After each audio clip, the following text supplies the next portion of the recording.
Bonjour à toutes et à tous. C'est dans cette vidéo dédiée à l'exploration approfondie de la responsabilité des États en droit international. C'est un sujet complexe au cœur des relations entre les nations qui influence un petit peu la manière dont les États interagissent, résolvent un petit peu leurs différends et respectent les normes internationales. À travers cette vidéo, nous allons démystifier un petit peu les principes fondamentaux de la responsabilité des États, examiner des cas emblématiques et analyser comment ces concepts s'appliquent aux enjeux contemporains tels que la cybersécurité, la protection des investissements étrangers, etc.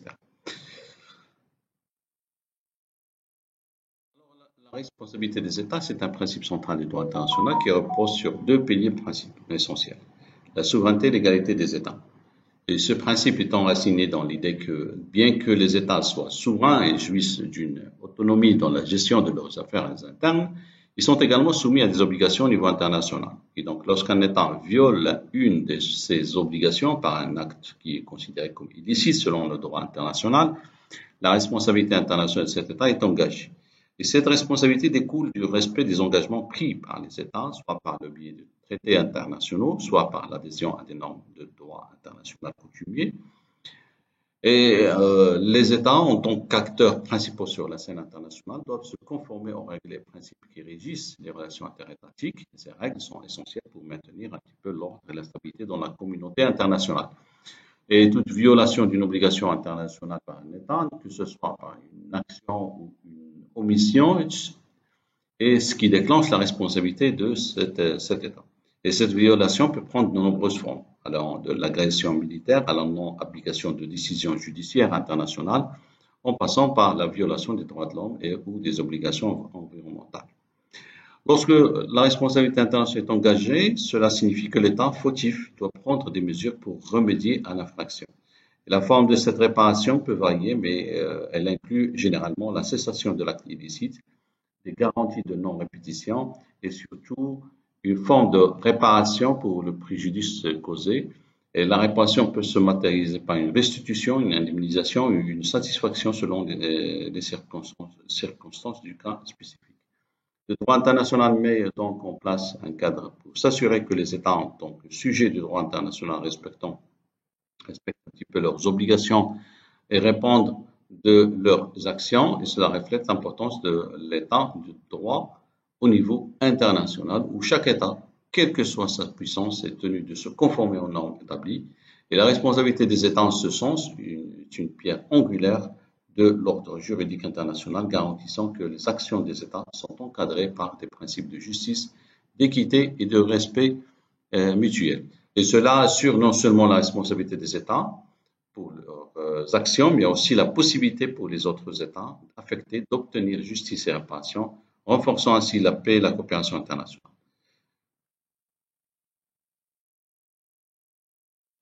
La nature de la responsabilité des États en droit international repose sur des fondements bien établis qui encadrent les interactions entre États. Et ce concept il est important pour comprendre comment le droit international maintient l'ordre, impose des obligations et garantit que les États répondent de leurs actions lorsqu'ils enfreignent ces obligations. La responsabilité des États est déterminée par la conjonction de trois éléments fondamentaux: l'existence d'une obligation juridique internationale, une violation de cette obligation qui est imputable à l'État et des dommages résultant de cette violation. Alors, premièrement, la première condition pour que la responsabilité d'un État soit engagée est l'existence d'une obligation juridique internationale. Et ces obligations peuvent découler des traités internationaux, de coutumes internationales ou de principes généraux du droit international reconnus par la communauté internationale. Les obligations peuvent être variées, allant de l'interdiction de l'usage de la force aux obligations en matière de droits de l'homme, en passant par les engagements en matière de l'environnement. Par exemple, un traité international peut obliger un État à respecter les droits de l'homme de ses citoyens ou à ne pas polluer l'environnement au-delà de ses frontières. Pour qu'il y ait responsabilité. Deuxièmement, pour qu'il y ait responsabilité, la violation de l'obligation doit être imputable à l'État. Cela signifie que l'acte ou l'omission qui constitue la violation doit être réalisé par une entité ou une personne qui peut être considérée comme agissant pour le compte de l'État.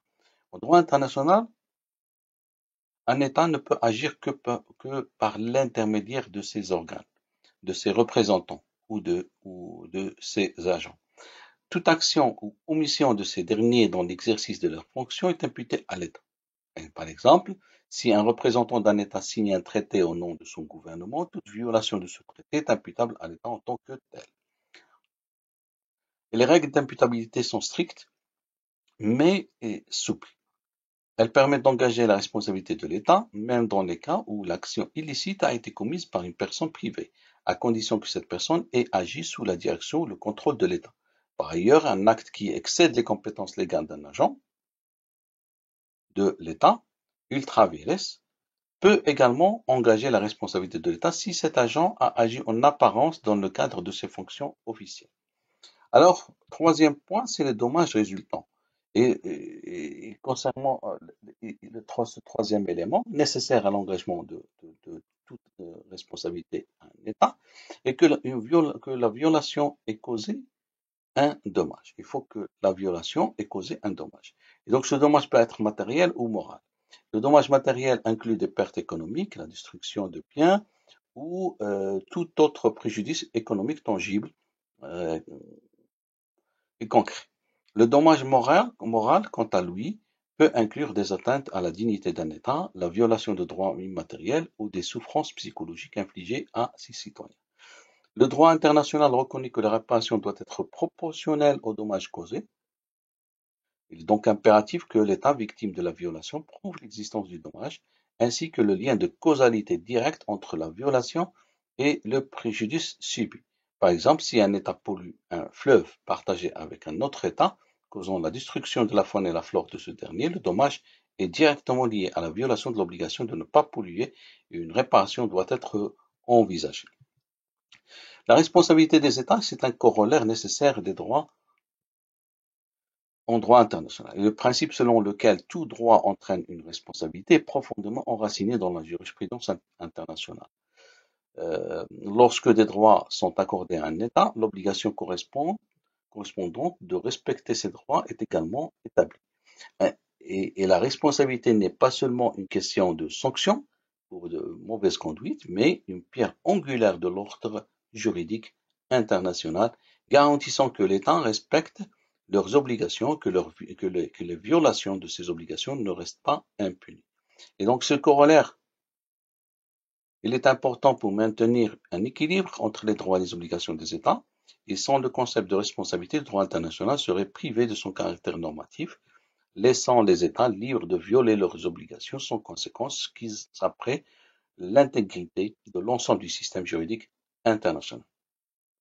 Alors, lorsque la responsabilité d'un État est établie, une obligation de réparation s'ensuit, inévitablement. Cette obligation est régie par le principe général que toute violation d'une obligation internationale doit être suivie d'une réparation appropriée. Et le but de la réparation est de rétablir la situation qui aurait existé si la violation n'avait pas eu lieu. Et les formes de réparation reconnues par le droit international incluent la restitution, l'indemnisation et la satisfaction. La restitution consiste à rétablir la situation antérieure à la violation, comme dans le cas où des biens illégalement saisis seraient restitués. Si la restitution n'est pas possible ou suffisante, l'État responsable doit verser une indemnisation qui compense pleinement le préjudice subi. Enfin, la satisfaction est une forme de réparation symbolique, telle qu'une excuse formelle ou une reconnaissance publique de la faute, et elle est souvent utilisée lorsque le dommage est moral ou immatériel. Et l'obligation de réparation n'est pas seulement une question de compensation financière, elle vise également à prévenir de futures violations en renforçant le respect du droit international. Et en ce sens, la réparation n'est pas simplement corrective, mais aussi dissuasive, en incitant les États à respecter scrupuleusement leurs obligations internationales. Alors, la responsabilité des États, c'est, comme on l'a dit, c'est un concept central du droit international qui régit les obligations des États et les conséquences juridiques de leurs actions particulières lorsque celles-ci violent des obligations internationales. Cependant, cette notion ne fonctionne pas isolément. Elle va interagir d'une manière complexe avec d'autres domaines du droit international, notamment le droit des traités, le droit international humanitaire, le droit de la mer, le droit de l'homme, etc. Et cette interconnexion reflète un petit peu la nature globale et interdisciplinaire du droit international où chaque domaine contribue à un cadre normatif intégré. Alors, tout d'abord, il faut le dire, le droit des traités, c'est un domaine fondamental du droit international, on va le voir par la suite, encadrant la manière dont les États créent, modifient et appliquent leurs obligations mutuelles. Et la responsabilité des États joue un rôle très important lorsque ces obligations sont violées. Par exemple, lorsqu'un un État manque à ses obligations en vertu d'un traité, il engage sa responsabilité internationale. Cependant, il est important de noter que le droit international ne fait pas distinction stricte entre la responsabilité contractuelle qui se rapporte aux obligations découlant des traités et la responsabilité délictuelle qui concerne les actes illicites commis indépendamment de tout traité. Le célèbre cas de l'arbitrage de Rainbow Warrior illustre cette interaction entre la responsabilité des États et le droit des traités. En 1985, la France a mené une opération pour saboter le navire de Greenpeace, de Rainbow Warrior, dans le port d'Auckland, en Nouvelle-Zélande. Et cet acte a entraîné une violation du droit international et du traité entre la France et la Nouvelle-Zélande. Et les conséquences juridiques de cet incident ont été traitées non seulement sous l'angle de la violation du traité, mais aussi sous celui du droit coutumier de la responsabilité des États. Et l'arbitrage a conclu que la France avait violé ses obligations envers la Nouvelle-Zélande, engageant ainsi sa responsabilité internationale et qu'une réparation était due pour remédier à cette violation. Ce cas démontre comment la responsabilité des États intervient directement en cas de non-respect des obligations issues des traités. Dans le cadre de droit des traités, lorsque la responsabilité d'un État est engagée, les conséquences juridiques qui en découlent, telles que la cessation de l'acte illicite et la réparation des dommages, relèvent du droit coutumier de la responsabilité des États. Ce droit coutumier, codifié en grande partie par les articles de la Commission du droit international sur la responsabilité de l'État, guide les réactions internationales aux violations des traités en insistant sur le fait que toute violation doit être suivie d'une réparation. Le droit international humanitaire, qui régit aussi, par exemple, les conflits armés, c'est un autre domaine où la responsabilité des États est particulièrement pertinente. Les violations du droit international humanitaire, comme les crimes de guerre engageant la responsabilité des États en parallèle de la responsabilité pénale individuelle, et en cas de violation grave, telles que les attaques délibérées contre des civils ou des infrastructures civiles, l'État responsable doit cesser immédiatement ces violations et fournir des réparations aux victimes. L'interaction entre la responsabilité des États et le droit international humanitaire est également illustrée par la doctrine de la responsabilité de protéger, qui impose à la communauté internationale un devoir d'intervention en cas de manquement grave aux obligations humanitaires d'un État. Et si un État ne protège pas ses populations contre des crimes graves, comme le génocide ou les crimes contre l'humanité, il engage non seulement sa responsabilité internationale, mais il expose également la communauté internationale a une obligation d'agir. Ainsi, la responsabilité des États dans le cadre du droit international humanitaire englobe non seulement des violations directes du droit en temps de guerre, mais aussi les manquements de la protection de la population civile. Le droit de la mer aussi est codifié principalement par la Convention des Nations Unies sur le droit de la mer. Il impose des obligations spécifiques aux États concernant l'utilisation et la protection des océans. Et lorsqu'un État viole ses obligations, par exemple en polluant des zones marines sous juridiction internationale ou en harcelant les navires d'autres États, sa responsabilité est engagée. Et le Tribunal international du droit de la mer est l'un des organes juridictionnels compétents pour traiter de telles violations.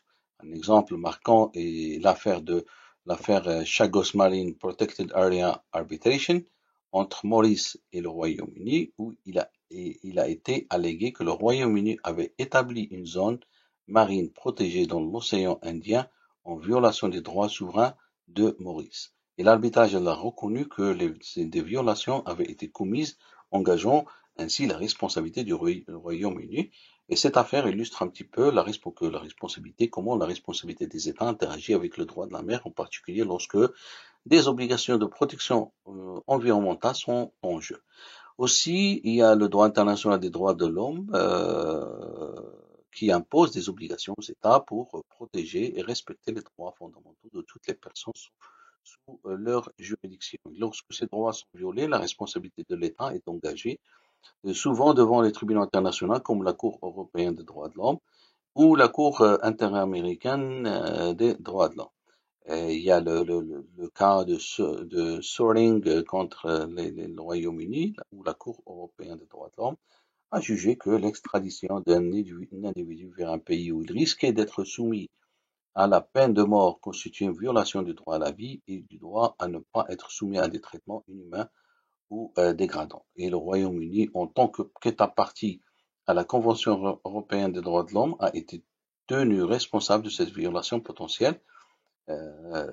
C'est un exemple, c'est un bon exemple de la responsabilité des États dans le domaine des droits de l'homme.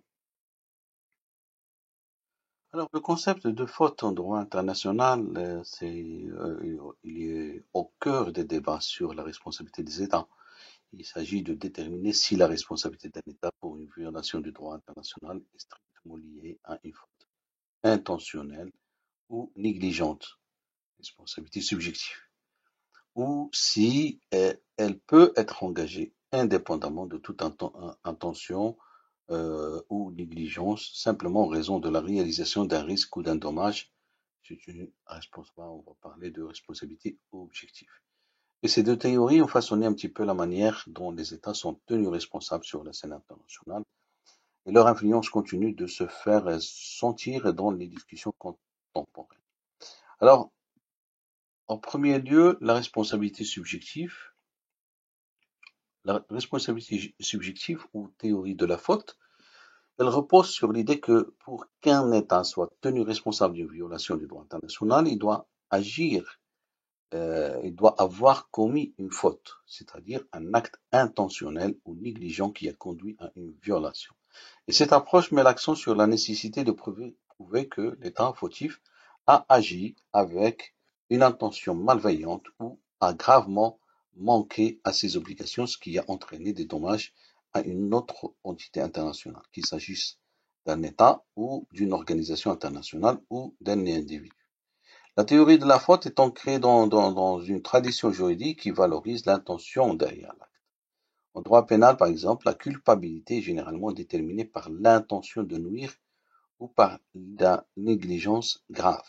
Et de même, en droit international, cette approche considère que la responsabilité doit refléter non seulement le résultat dommageable, mais aussi l'intention ou l'état d'esprit de l'État lorsqu'il a agi. Un exemple classique de la mise en œuvre de cette théorie, c'est le cas Kerr 1929. Et dans cette affaire, un ressortissant français, Jean Kerr, a été exécuté par des soldats mexicains, ce qui a conduit la France à présenter une réclamation contre le Mexique.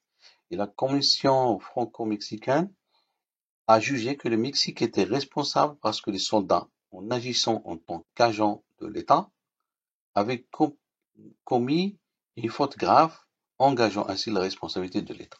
Et ce cas illustre comment la responsabilité d'un État peut être engagée à raison de la faute de ses agents.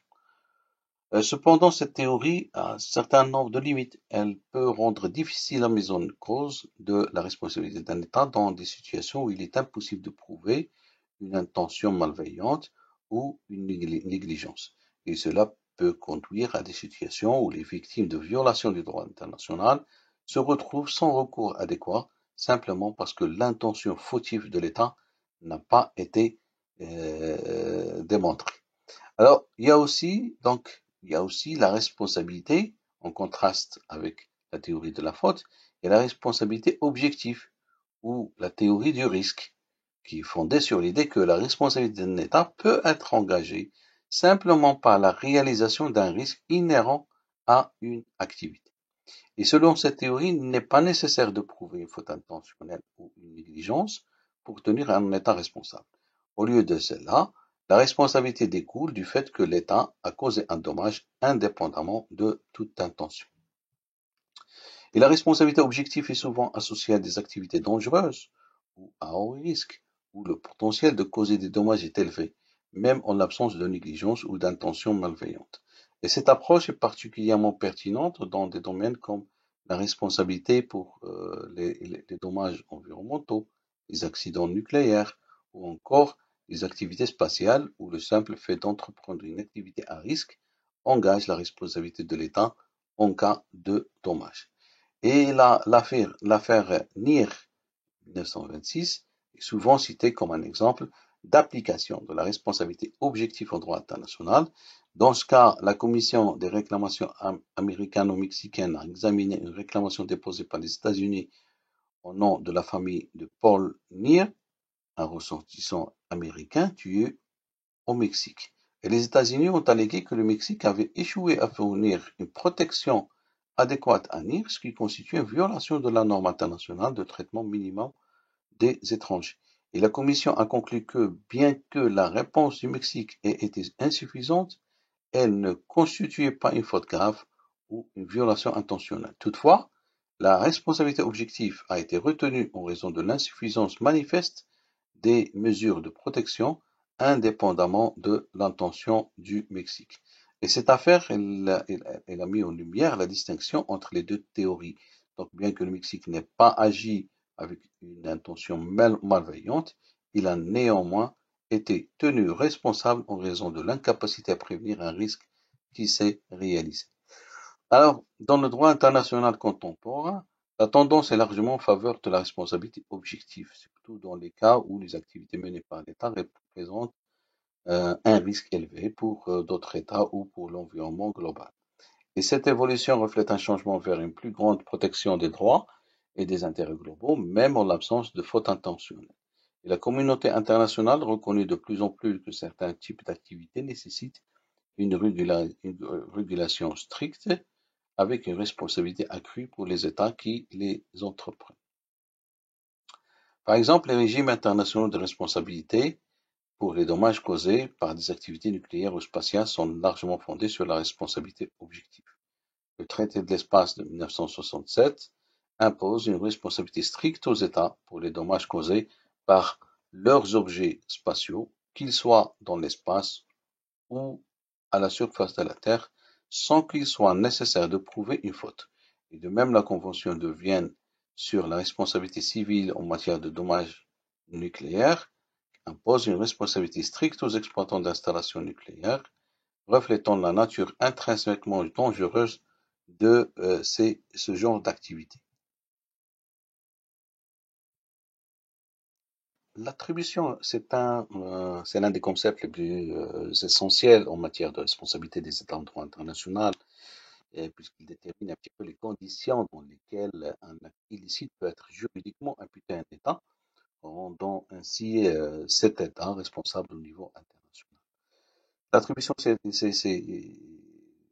est importante car elle lie les actions des individus ou des entités à l'État, même si ces actions ne sont pas commises par l'État lui-même, mais par ses agents ou d'autres acteurs ou sous son contrôle.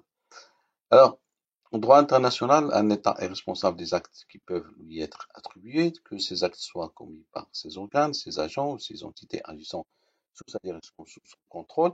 Et l'attribution repose sur l'idée que l'État, en tant qu'entité souveraine, doit répondre des actes accomplis par ceux qui agissent en son nom ou sous son autorité. Cela englobe une gamme d'acteurs, des organes de l'État aux individus, aux groupes exerçant des fonctions publiques. Et le principe de l'attribution est codifié dans les articles sur la responsabilité de l'État pour faits internationalement illicites adoptés par la Commission du droit international en 2001. Ces articles ne sont pas juridiquement contraignants, mais ils sont largement considérés comme reflétant le droit coutumier international. L'article 4, par exemple, stipule que l'acte d'un organe de l'État, qu'il soit législatif, exécutif, judiciaire ou autre, doit être considéré comme un acte de cet État en droit international. Et ce principe signifie que l'État est tenu responsable non seulement des actes commis directement par ses organes, tels que le gouvernement ou les tribunaux, mais aussi des actes commis par des agents ou des personnes agissant sous son contrôle ou sa direction. Et cela inclut des situations où l'État exerce un contrôle sur des groupes armés non étatiques ou des milices ou encore des entreprises publiques qui, bien qu'étant techniquement séparées de l'État, ils agissent en réalité sous ses ordres ou sous son influence. L'attribution des actes des agents de l'État est une question complexe en droit international. Un agent de l'État est toute personne ou entité qui agit en cette qualité au nom de l'État, qu'elle soit employée de manière formelle ou non, et cela inclut les agents publics, les fonctionnaires, les membres des forces armées, et même dans certaines circonstances des acteurs privés agissant sous l'autorité de l'État. Et le concept d'attribution est illustré par des affaires célèbres telles que l'affaire du canal de Corfou, l'affaire du canal de Corfou en 1949 jugée par la Cour internationale de justice. Dans cette affaire, la Cour a été appelée à déterminer la responsabilité de l'Albanie pour des explosions de mines qui avaient gravement endommagé deux navires britanniques dans les droits de Corfou. Et la Cour a conclu que l'Albanie était responsable parce qu'elle avait été informée de la présence des mines dans ses eaux territoriales et n'avait pas pris de mesures pour avertir les navires étrangers ou pour prévenir les explosions. Et cette décision, c'est un exemple clair de la manière dont l'attribution fonctionne en droit international, même lorsqu'il n'est pas prouvé que l'État a directement posé les mines, mais plutôt qu'il a manqué à ses obligations de prévenir un danger connu.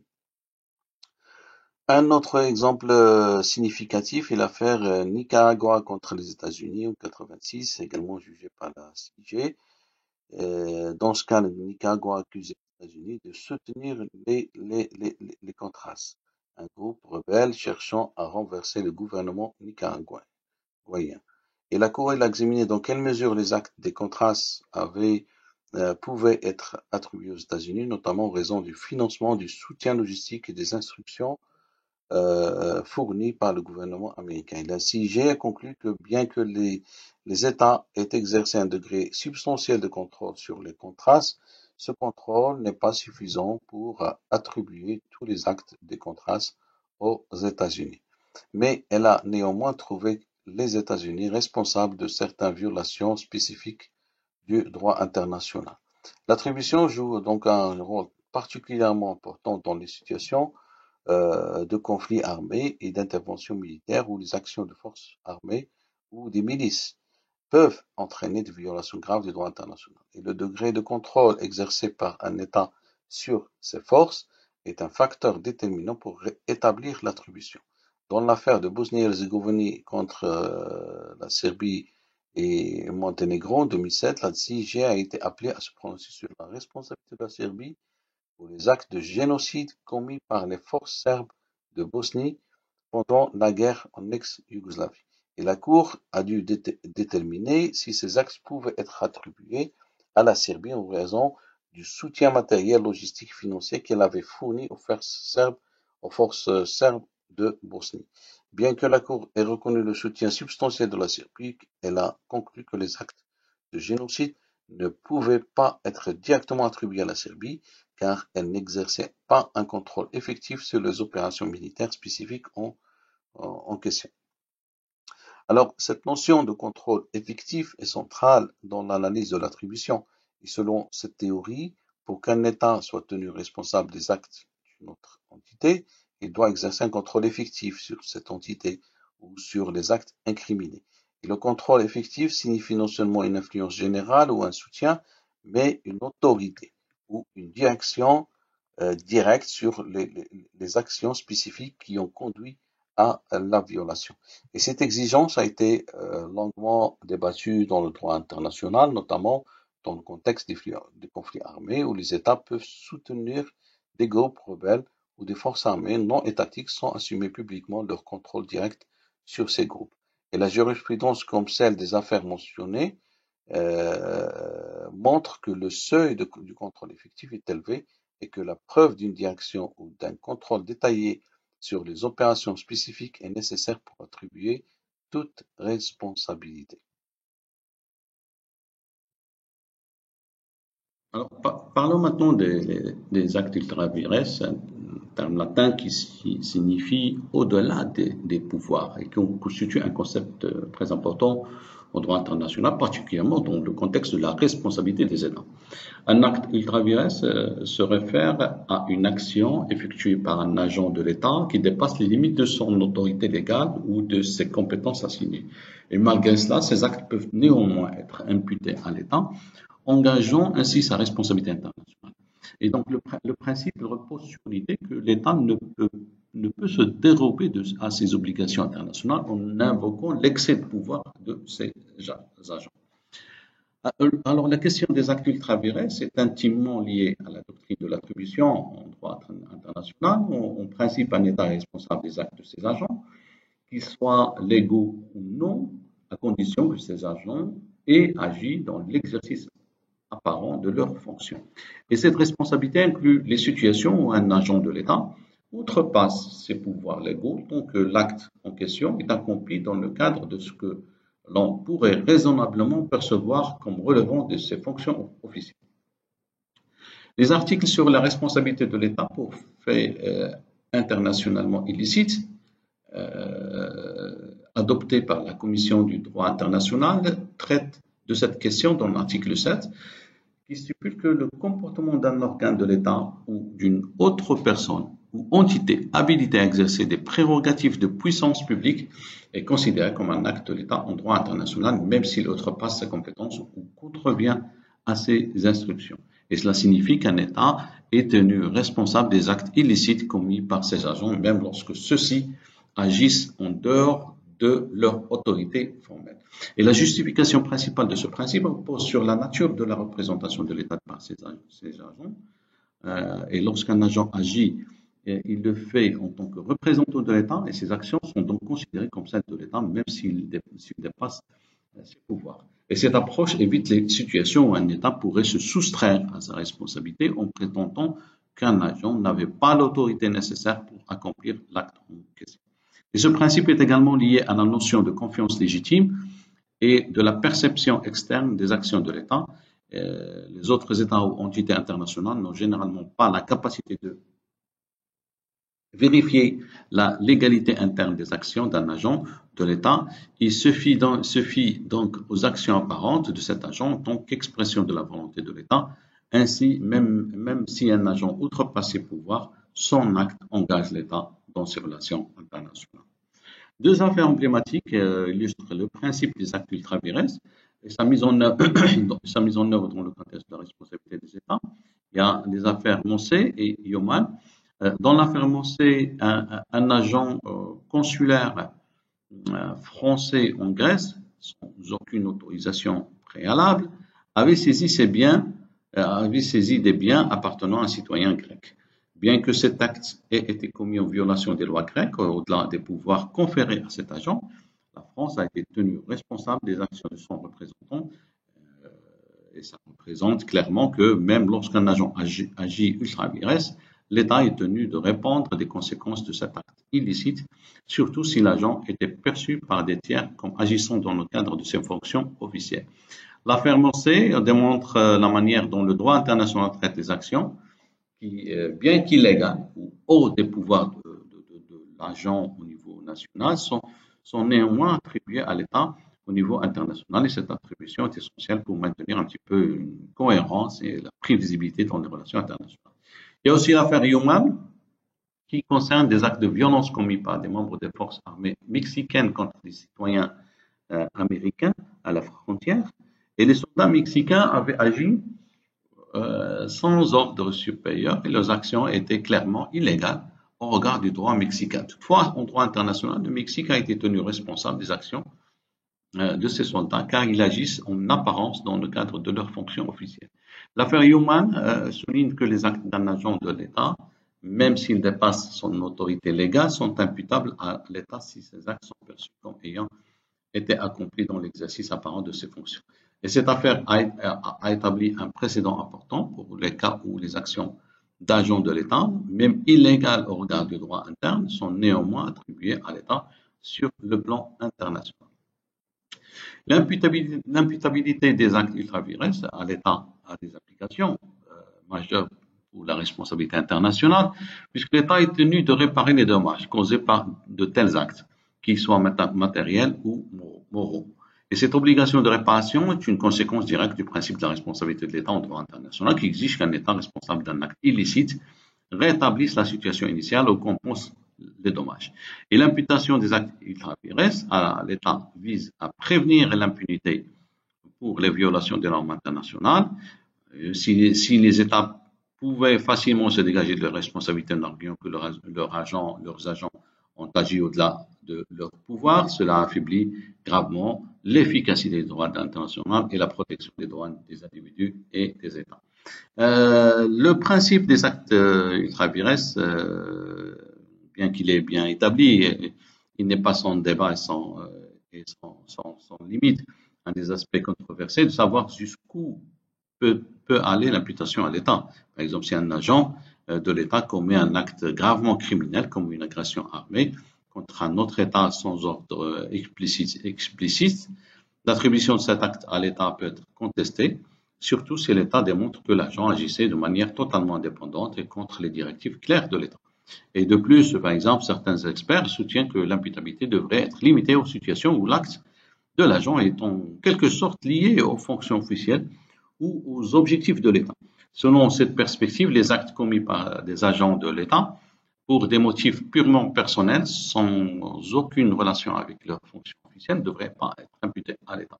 Néanmoins, la position dominante en droit international reste que les actes ultra-vires sont imputables à l'État, surtout lorsque les actions en question sont perçues comme étant accomplies dans le cadre des fonctions de l'agent. Et cette règle est essentielle pour garantir, comme on l'a dit, que les États assument la responsabilité de l'ensemble des actions de leurs représentants et contribuant ainsi à la stabilité et la prévisibilité dans les relations internationales. Alors, le concept de contrôle de l'État et sa responsabilité en droit international, c'est une question assez importante qui détermine dans quelle mesure un État peut être tenu responsable des actes illicites commis par des entités ou des individus qui ne sont pas directement ses agents officiels. Et la responsabilité de l'État peut être engagée non seulement pour les actes qu'il a commis directement, mais aussi pour ceux qu'il a ordonnés, dirigés ou sur lesquels il exerce un certain niveau de contrôle.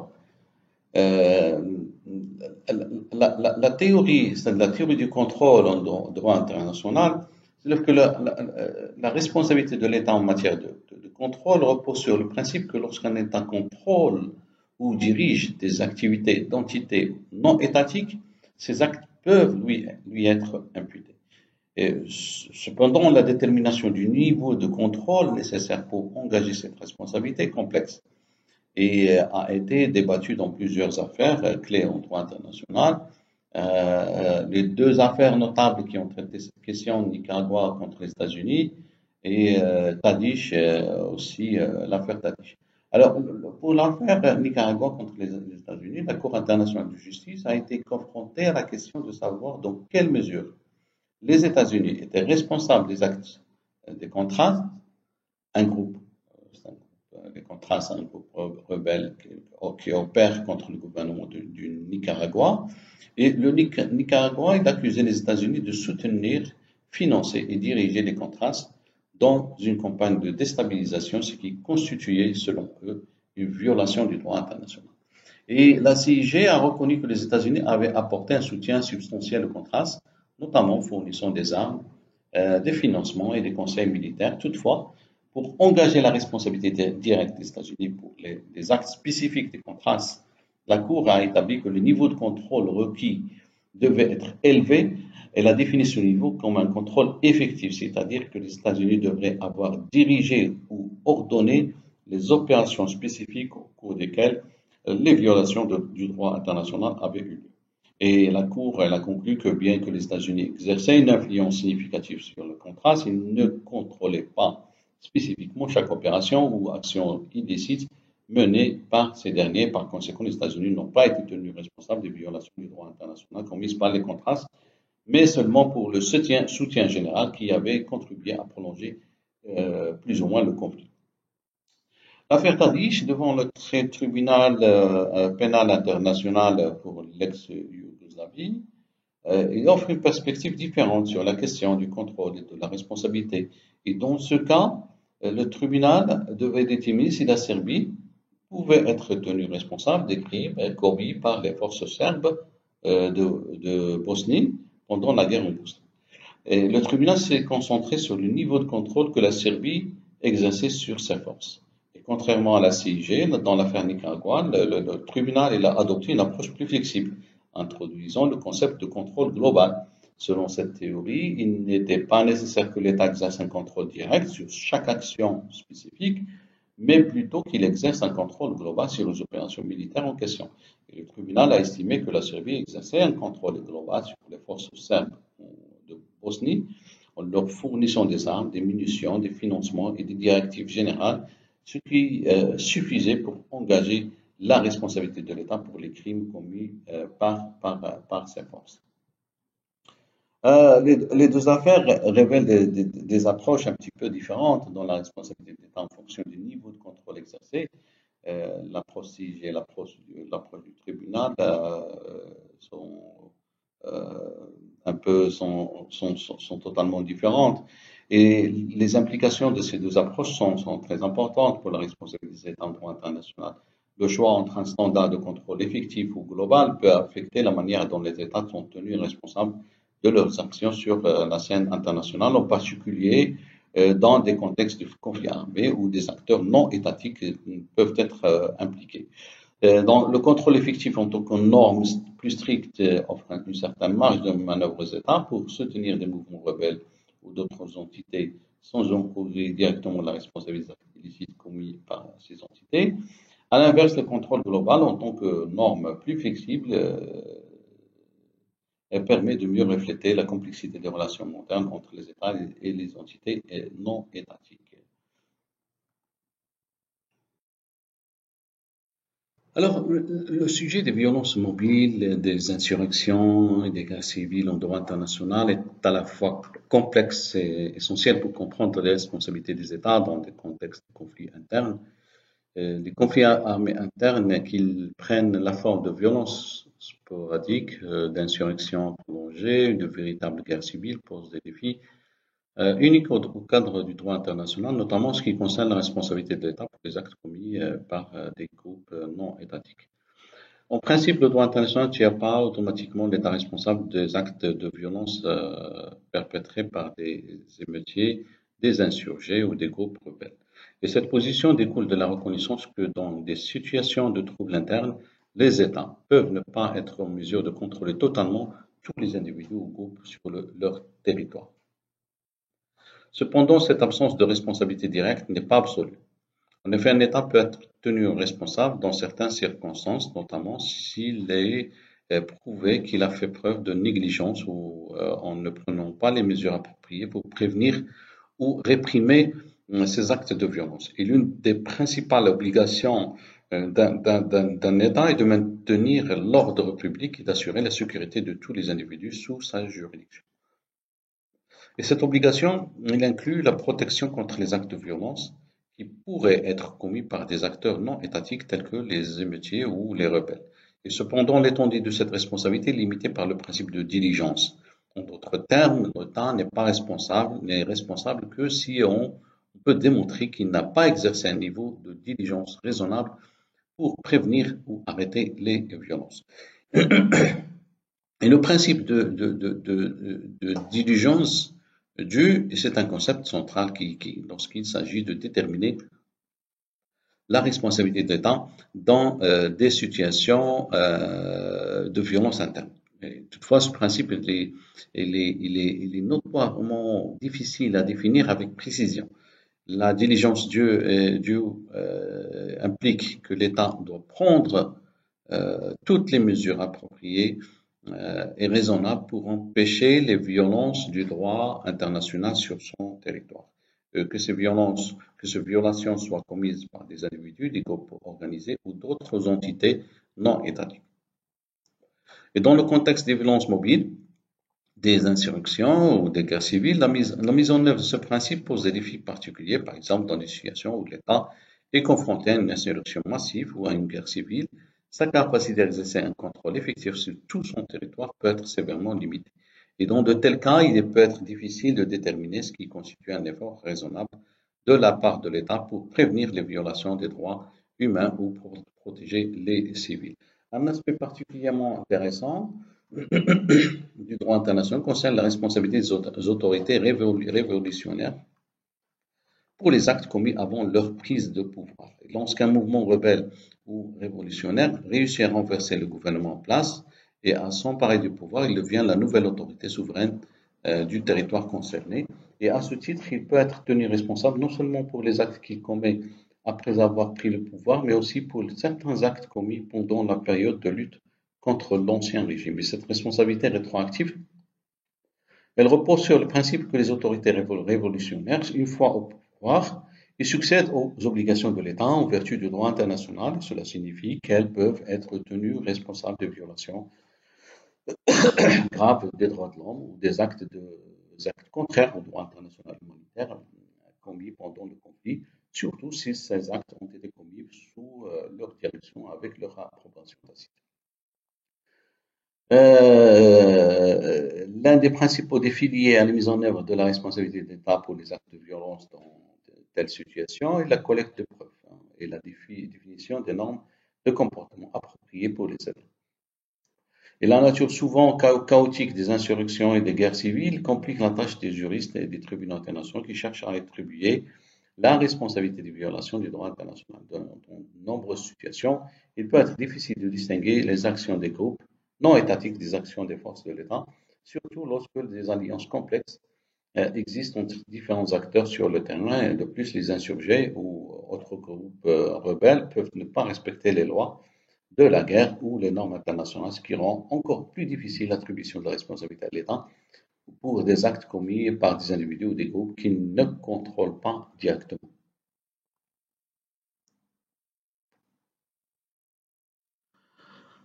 Le concept des circonstances excluant les licéités en droit international, c'est-à-dire il est fondamental pour comprendre comment certaines actions qui seraient autrement considérées comme des violations du droit international peuvent être légitimement justifiées et donc exemptées de toute responsabilité. Ce cadre juridique reconnaît que dans des situations spécifiques, les États peuvent être contraints d'agir d'une manière qui, en d'autres circonstances, serait illicite. Et ces exceptions, cependant, sont strictement encadrées pour éviter les abus et préserver l'ordre juridique international. Alors, la première chose, le consentement, c'est l'une des principales circonstances pouvant exclure l'illicéité d'un acte. En droit international, un État peut consentir à ce qu'un autre État accomplisse sur son territoire ou à son égard des actes qui, sans ce consentement, violeraient sa souveraineté. Pour que le consentement soit valable, il doit être donné librement, clairement et avant la réalisation de l'acte en question. Un exemple classique, le consentement donné par un État pour l'entrée des forces militaires étrangères sur son territoire pour des exercices conjoints ou pour des missions de formation. Tant que le consentement est en vigueur et n'est pas retiré, les actes réalisés dans ce cadre ne peuvent être considérés comme illicites. Alors, deuxième circonstance, la légitime défense. La légitime défense est une autre circonstance bien établie qui peut exclure l'illicité d'un acte. L'article 151 de la Charte des Nations Unies, un État a le droit de se défendre si une attaque armée est dirigée contre lui, jusqu'à ce que le Conseil de sécurité prenne les mesures nécessaires pour maintenir la paix et la sécurité internationale. Et ce droit s'étend également à la légitime défense collective, où un État peut intervenir en défense d'un autre État attaqué à sa demande. La légitime défense doit être immédiate, proportionnée et nécessaire pour repousser l'attaque. Elle ne doit pas être utilisée comme prétexte pour des actions injustifiées ou excessives. L'exemple, c'est la légitime défense de l'incident du 11 septembre, où les États-Unis ont invoqué ce droit pour justifier l'invasion en Afghanistan. Et cette action a été largement acceptée par la communauté internationale comme une réponse légitime à une attaque armée.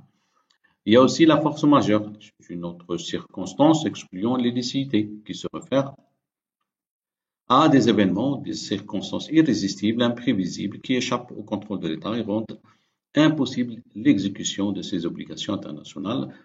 Pour invoquer la force majeure, il doit être démontré que l'État n'a pas contribué à la survenance de l'événement et qu'il n'y avait pas, il n'y avait aucune autre alternative raisonnable pour se conformer à l'obligation. Il y a l'incident de Torrey Canyon de 1967 qui illustre un petit peu la complexité de la force majeure en droit international. Ce pétrolier s'est échoué au large des côtes britanniques, entraînant une marée noire massive et les autorités britanniques ont décidé de bombarder le navire pour éviter une catastrophe écologique encore plus grave, une action qui, en d'autres circonstances, aurait pu être considérée comme une violation du droit international. Et donc, bien que cet acte n'ait pas été strictement classé comme un cas de force majeure, il montre des types de situations où les États peuvent être contraints d'agir de manière extraordinaire. La détresse, c'est une autre circonstance où un État ou son agent peut agir de manière illicite pour sauvegarder sa vie ou celle d'autrui en danger immédiat.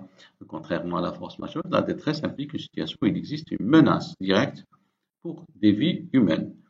Et pour que la détresse soit invoquée avec succès, il doit être prouvé qu'il n'y avait pas d'autre moyen raisonnable de surmonter le danger, que l'acte en question n'a pas causé un préjudice disproportionné.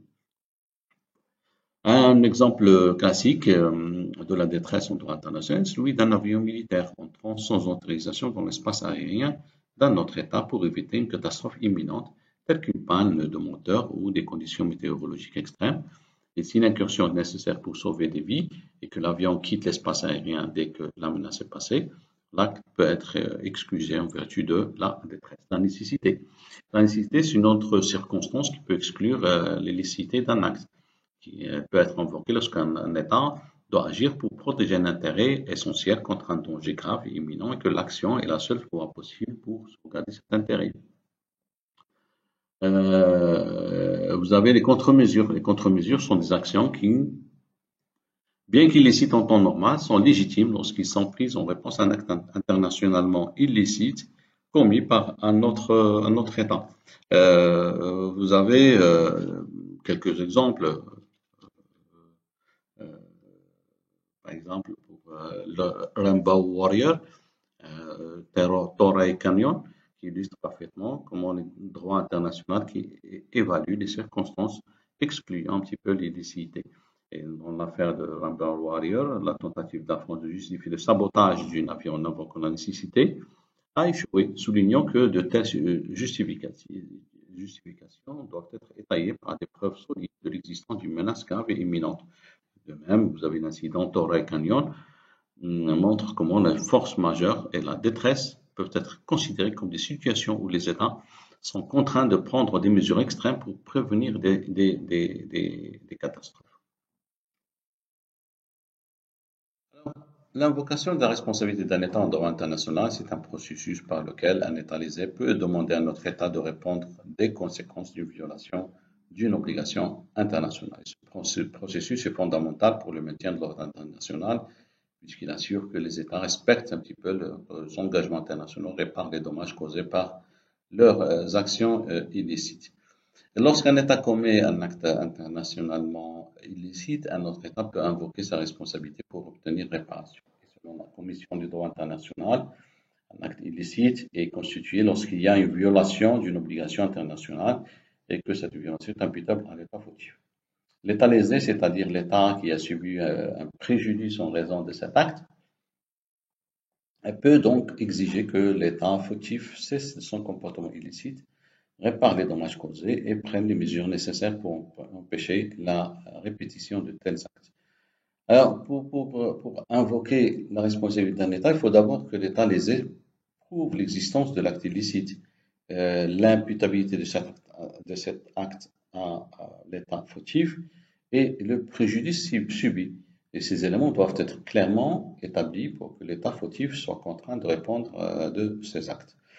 Une fois que la responsabilité de l'État est établie, plusieurs conséquences en découlent. Ces conséquences sont principalement la cessation de l'acte illicite, la réparation du préjudice causé et la satisfaction. On en a parlé tout à l'heure. La cessation de l'acte illicite C'est la première conséquence de l'invocation de la responsabilité. C'est l'obligation pour l'État fautif de cesser immédiatement cet acte illicite. Cette cessation est essentielle pour mettre fin à la violation continue d'une obligation internationale. Vous avez l'arrêt Lagrand, en Allemagne contre les États-Unis, rendu par la Cour internationale de justice en 2001. C'est un exemple illustratif. Dans cette affaire, l'Allemagne il a invoqué la responsabilité des États-Unis pour avoir violé les droits consulaires de 2 ressortissants allemands condamnés à mort. Et donc la CIG a ordonné aux États-Unis de cesser de violer la Convention de Vienne sur les relations consulaires en garantissant que les autorités compétentes américaines reçoivent l'information nécessaire pour éviter de telles violations à l'avenir. Il y a aussi la réparation. Donc vous avez l'État fautif il est tenu de réparer le préjudice causé par l'acte illicite. Et cette réparation peut prendre plusieurs formes, notamment la restitution, l'indemnisation et la satisfaction. La restitution, il faut rétablir la situation qui existait avant l'acte illicite, si cela est possible. Lorsque la restitution n'est pas possible, il y a l'indemnisation comme aussi un moyen principal de réparation visant à compenser un petit peu le préjudice matériel et moral subi par l'État lésé. Et vous avez la satisfaction qui est une forme de réparation qui intervient lorsque la restitution, l'indemnisation ne suffisent pas à réparer le préjudice subi. Et donc, elle peut inclure des excuses officielles, la reconnaissance de la responsabilité par l'État fautif ou d'autres formes de réparation morale. Et la satisfaction peut également inclure des engagements pris par l'État fautif pour éviter la répétition de l'acte illicite. Vous avez l'affaire de l'avis consultatif sur les Chagos, qui est un exemple où la satisfaction a été recherchée. Dans cette affaire, la CIG a rendu un avis consultatif en 2019 sur la séparation de l'archipel des Chagos du territoire de Maurice lors de l'accession à l'indépendance de cette dernière. Et la CIG a conclu que le Royaume-Uni devrait mettre fin à son administration de l'archipel et a souligné l'obligation de réparation, y compris la satisfaction envers Maurice.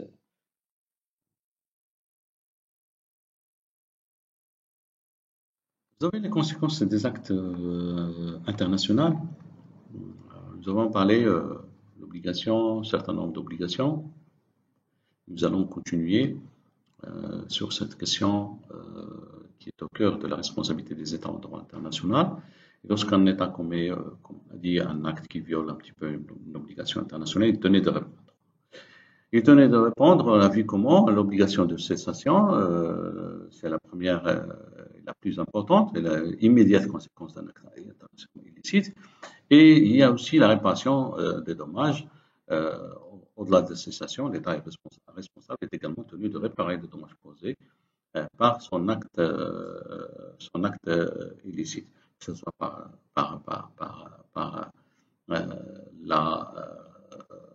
la restitution, la compensation ou la satisfaction. Alors, vous avez des exemples concrets par rapport à ça. Vous avez les unes de Corso. C'est une affaire, c'est l'un des cas les plus emblématiques concernant la réparation du droit international. Donc, après la saisie illégale d'une usine par la Pologne, la CIG a souligné que la réparation devrait autant que possible rétablir la situation qui existait avant la violation, en déclarant que la réparation doit autant que possible effacer toutes les conséquences de cet acte illicite. Et donc la CIG a reconnu que la compensation pouvait être requise en l'absence de restitution, en particulier lorsque la restitution serait disproportionnée ou impraticable. Donc la restitution n'était pas possible et donc une compensation pour la valeur de l'usine et pour les pertes subies devait être accordée.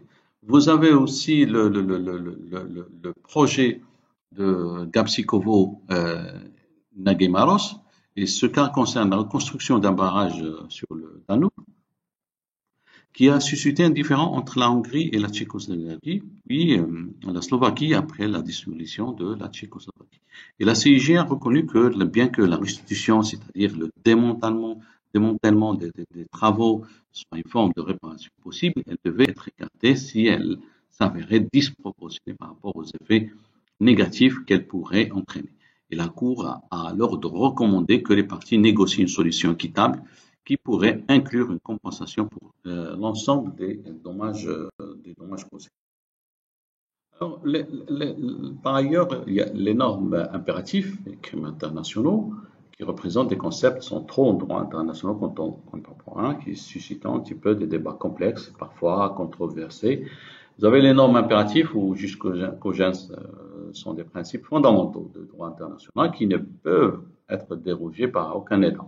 Quant aux crimes internationaux, ils concernent les violations les plus graves des droits et devoirs reconnus par la communauté internationale, entraînant une responsabilité exacerbée des États.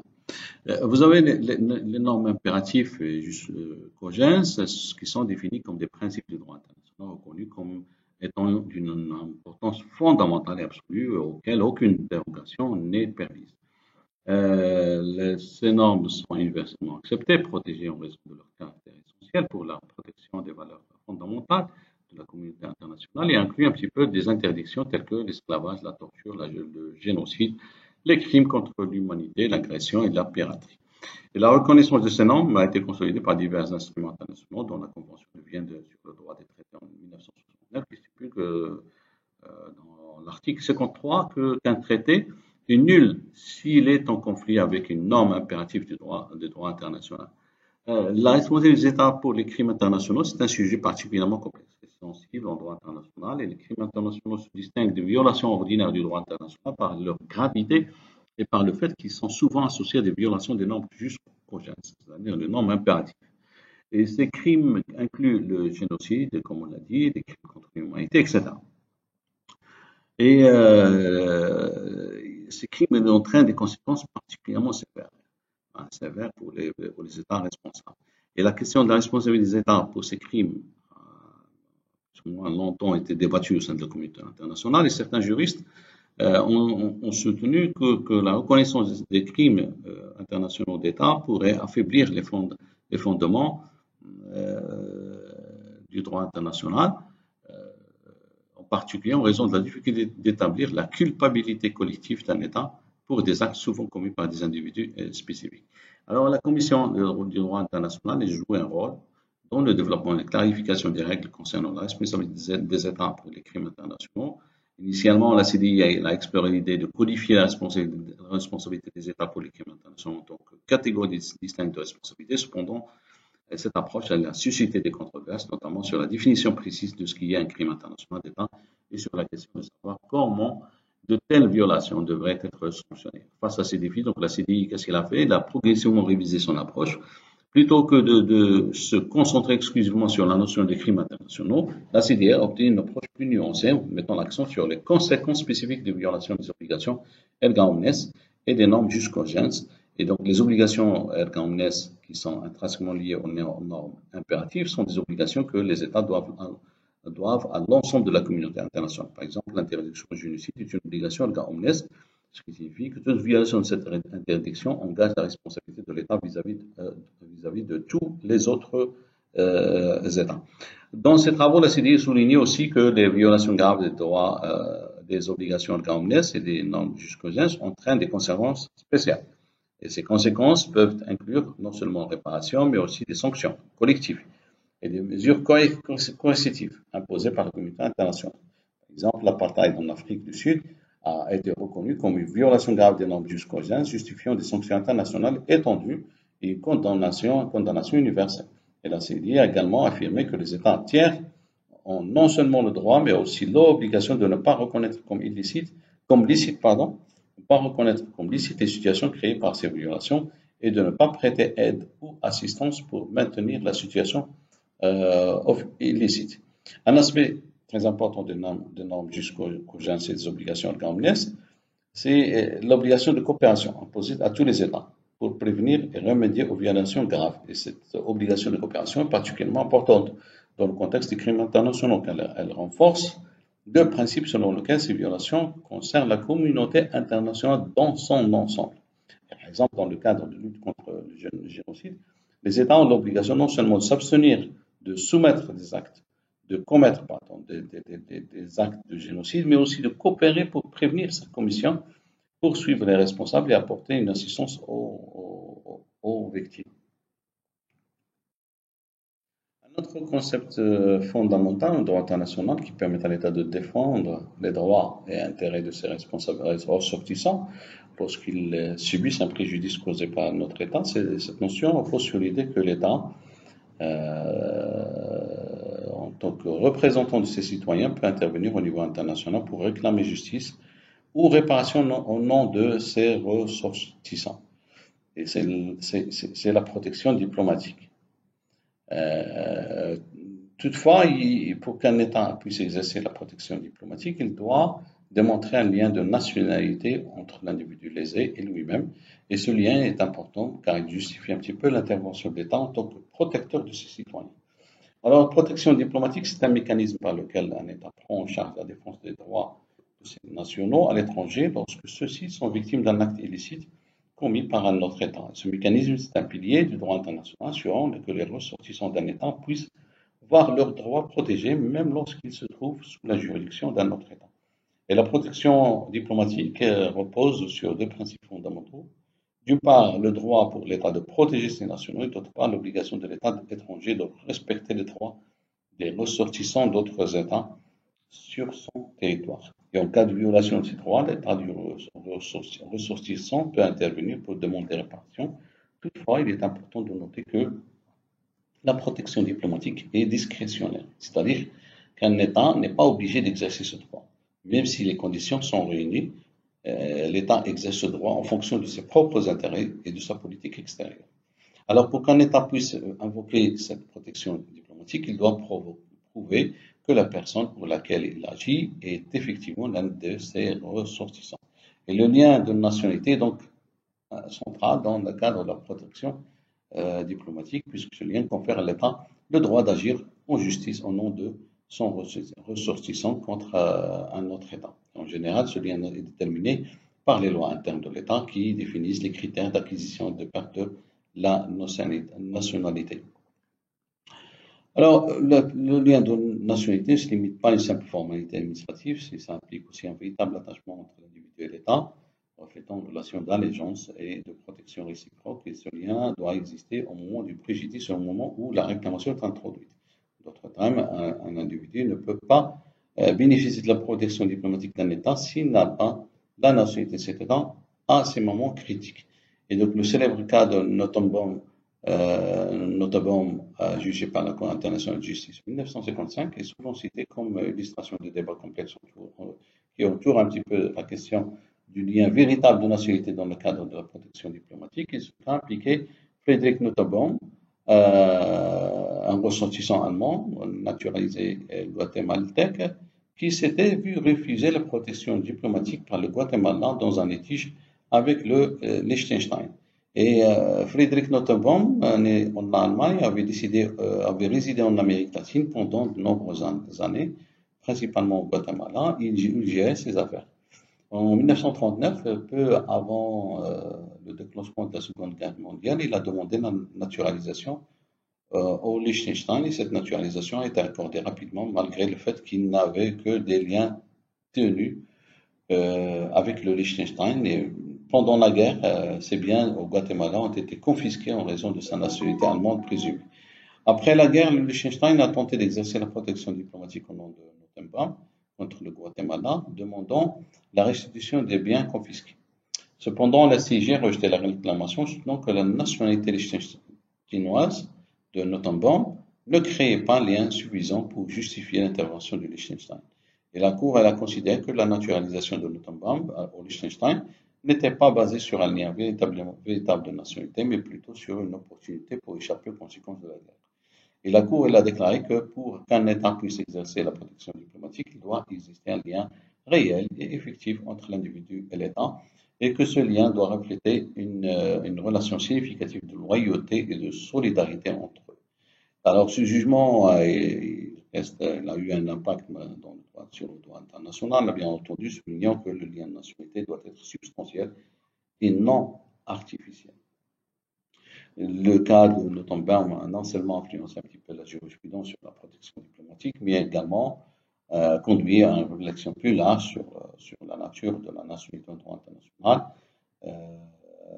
alors que, bien sûr, la mondialisation, l'immigration internationale se sont intensifiées. Le concept de nationalité, à lui aussi, il a évolué. La double nationalité, par exemple, est devenue plus courante. Les États sont parfois confrontés à une situation où ils doivent protéger des ressortissants ayant des liens avec plusieurs pays. Donc, il convient un petit peu de noter que la protection n'est pas diplomatique, n'est pas absolue, et qu'elle peut être limitée par plusieurs facteurs. L'exercice, premièrement, l'exercice de protection dépend de la discrétion de l'État, qui peut décider de ne pas intervenir pour diverses raisons, notamment des considérations politiques et économiques. Deuxièmement, un individu doit avoir épuisé les recours internes dans l'État responsable avant que la protection diplomatique puisse être exercée. Et ce principe est connu sous le nom de règle de l'épuisement des recours internes et vise à donner à l'État responsable la possibilité de réparer le préjudice avant que le différend ne soit porté au niveau international. En plus de ça, certains États ont conclu des accords bilatéraux multilatéraux qui limitent un petit peu, modifient le droit à la protection diplomatique. Par exemple, dans le cadre de certains traités d'investissement, les investisseurs étrangers peuvent être autorisés à porter des réclamations directement devant des tribunaux internationaux d'arbitrage sans passer par l'état de nationalité. Ces accords reflètent une tendance croissante à contourner le mécanisme traditionnel de protection diplomatique en faveur de solutions plus directes et efficaces pour la résolution des litiges internationaux. Alors, puisqu'on parle de ce principe de l'épuisement des recours internes, c'est un élément fondamental du droit international, et particulièrement en matière de responsabilité des États. Et il s'agit de la règle de droit coutumier qui exige qu'un individu ou un État ayant subi un préjudice tente d'abord de résoudre le litige au sein du système juridique national de l'État en cause avant de porter l'affaire devant une juridiction internationale. Ce principe vise à respecter la souveraineté des États et à leur offrir l'opportunité de corriger toute injustice en utilisant leur propre mécanisme juridique. En d'autres termes, l'épuisement des recours internes, c'est un préalable nécessaire avant d'envisager des recours internationaux, sauf dans certaines situations exceptionnelles. Et ce principe très important reflète un petit peu le respect du principe de souveraineté des États et leur compétence exclusive sur les affaires internes. Et en engageant des recours internes, la partie lésée donne à l'État une chance de résoudre le problème de manière autonome, sans intervention extérieure immédiate. Et si cette tentative échoue, ou si les recours internes sont inefficaces, alors il devient légitime de porter le litige sur la scène internationale. L'article 44 des articles de la Commission des droits internationaux sur la responsabilité des États pour faits internationalement illicites codifie ce principe en précisant que la responsabilité d'un État ne peut être invoquée que si le recours interne disponible et efficace ont été épuisés. Et ce principe est conçu pour minimiser les conflits internationaux et pour encourager la résolution des litiges au niveau national. Alors, bien que le principe d'épuisement des recours internes soit bien établi, il existe plusieurs exceptions reconnues qui permettent un petit peu d'éviter cette exigence dans certaines circonstances. Et ces exceptions sont prévues pour garantir que les parties lésées ne soient pas piégées dans un processus judiciaire inefficace ou injuste.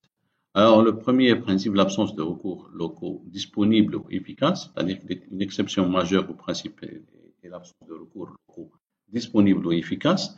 Si un système juridique national ne dispose pas de moyens nécessaires pour fournir un redressement adéquat ou si les procédures disponibles sont manifestement inefficaces, la partie lésée n'est pas tenue d'épuiser ses recours.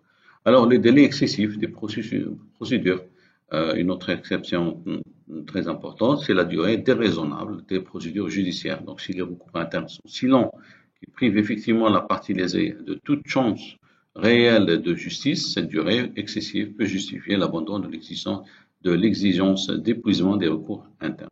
Il y a aussi la renonciation par l'État responsable. Un État peut également renoncer explicitement, implicitement à l'exigence de l'épuisement des recours internes.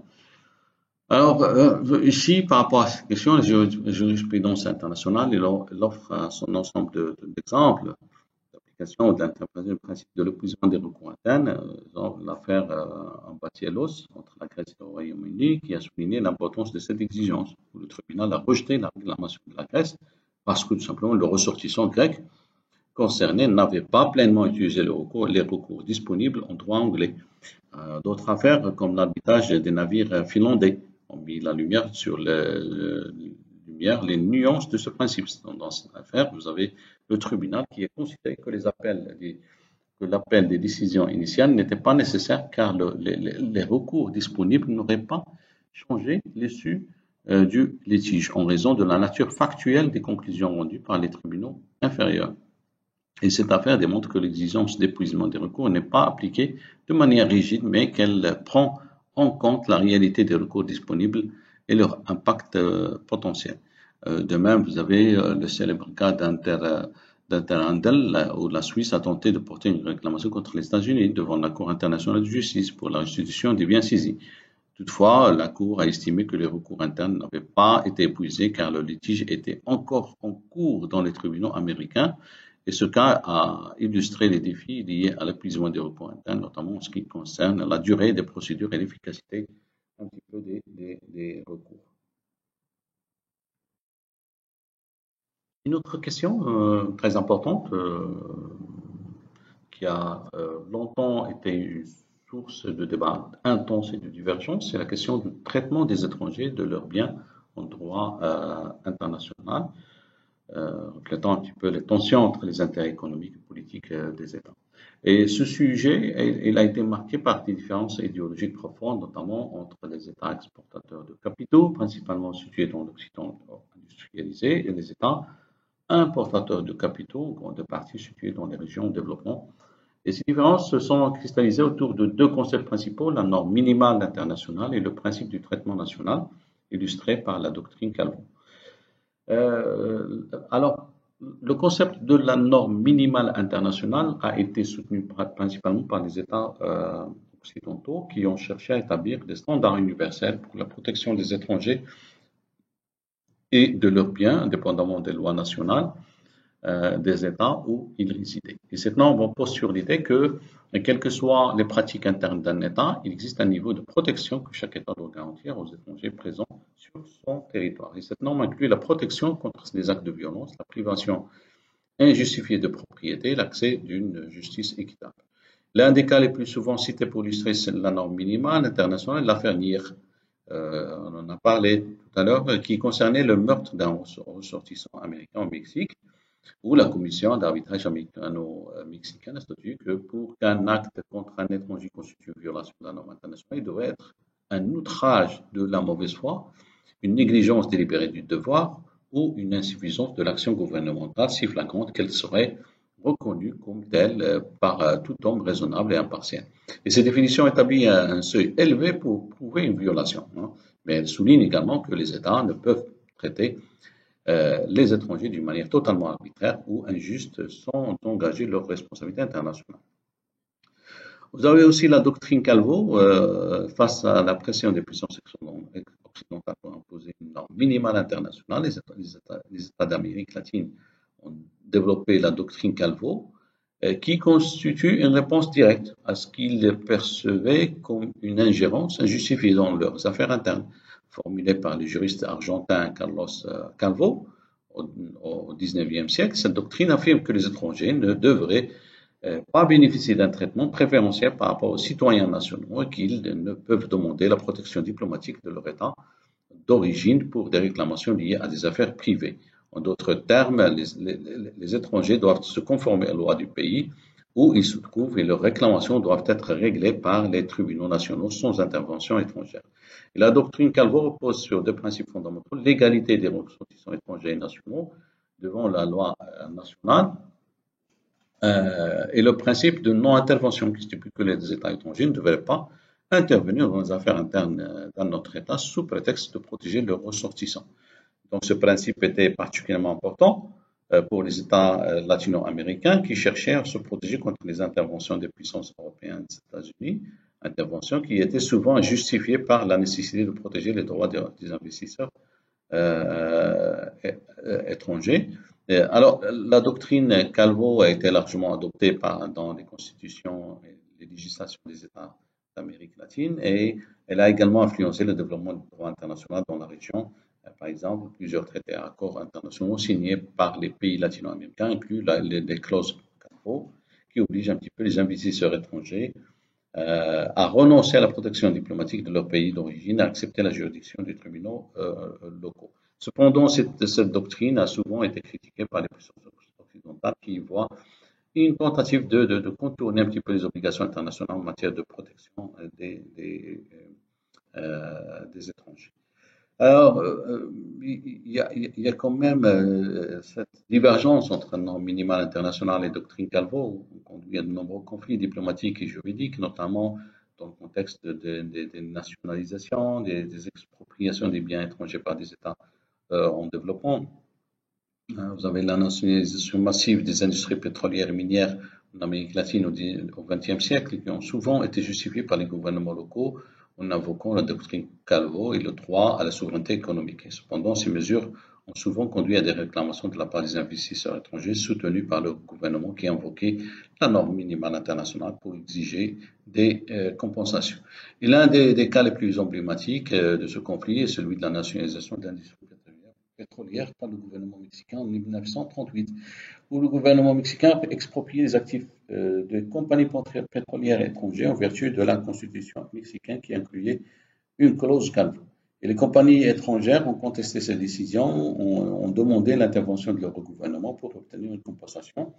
Alors, le gouvernement mexicain a finalement accepté de payer une compensation, mais l'affaire a mis en évidence des tensions entre le droit des États à exercer leur souveraineté sur leurs ressources naturelles et les revendications des investisseurs étrangers fondées sur la norme minimale internationale. Et ces conflits ont également eu des répercussions au niveau multilatéral avec des débats intenses au sein des Nations Unies et d'autres forums internationaux sur la légitimité de la norme minimale internationale sur le droit des États en développement à contrôler leurs propres ressources. Le mouvement des non-alignés, en particulier, a plaidé pour la reconnaissance des droits des États à déterminer eux-mêmes les conditions de traitement des étrangers sans ingérence extérieure. Et ces débats ont conduit à l'adoption des résolutions de l'Assemblée générale des Nations unies, telles que la résolution sur la souveraineté permanente des États sur leurs ressources naturelles, qui reconnaissent le droit des États à nationaliser les biens étrangers moyennant une compensation appropriée, mais qui n'impose pas nécessairement une norme minimale internationale. Alors, le développement du droit international des droits de l'homme au cours du XXe siècle a profondément transformé le cadre normatif du droit international, notamment en renforçant les standards minimaux que les États doivent respecter dans le traitement de toutes les personnes se trouvant sur leur territoire, y compris les étrangers. Au lendemain de la Seconde Guerre mondiale, la communauté internationale a pris conscience de la nécessité de codifier et de protéger les droits de l'homme de manière universelle. Et cette prise de conscience a conduit à la création de plusieurs instruments internationaux, parmi lesquels la Déclaration universelle des droits de l'homme de 1948 et les pactes internationaux relatifs aux droits civils et politiques et aux droits économiques, sociaux et culturels en 1966, ainsi que diverses conventions régionales et thématiques.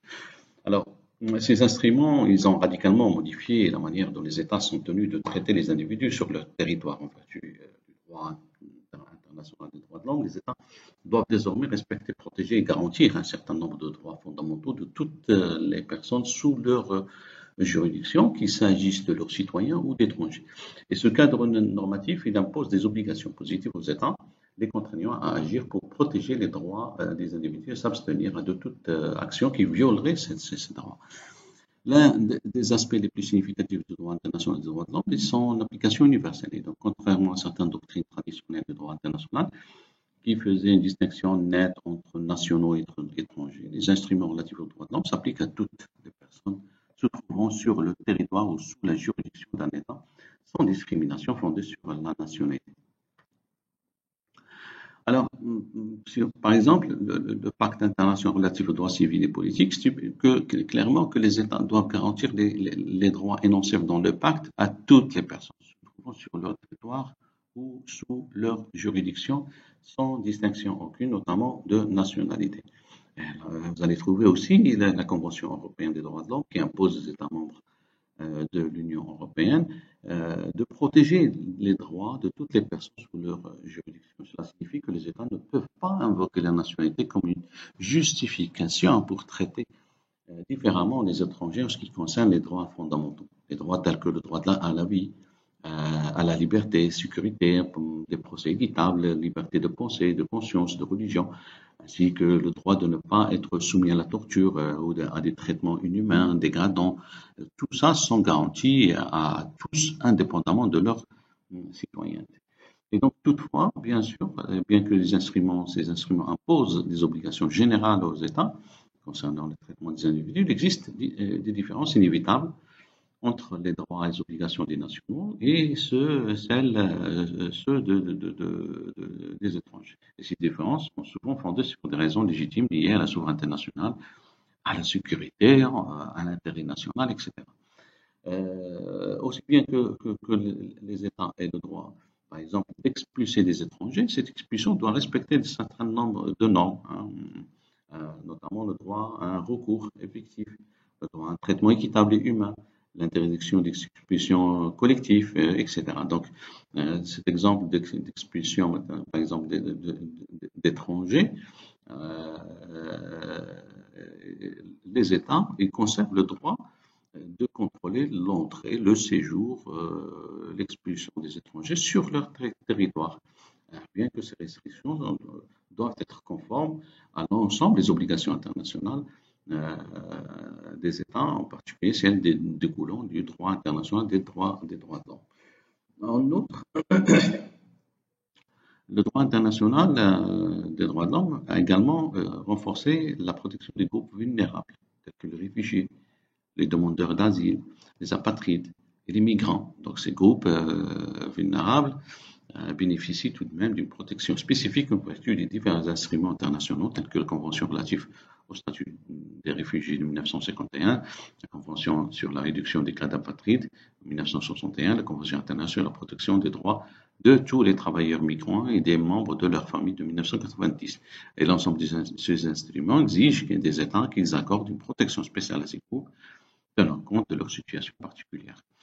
Alors, aussi, malgré l'ensemble des avancées significatives du droit international des droits de l'homme, la mise en œuvre effective des droits de l'homme pour les étrangers reste un défi.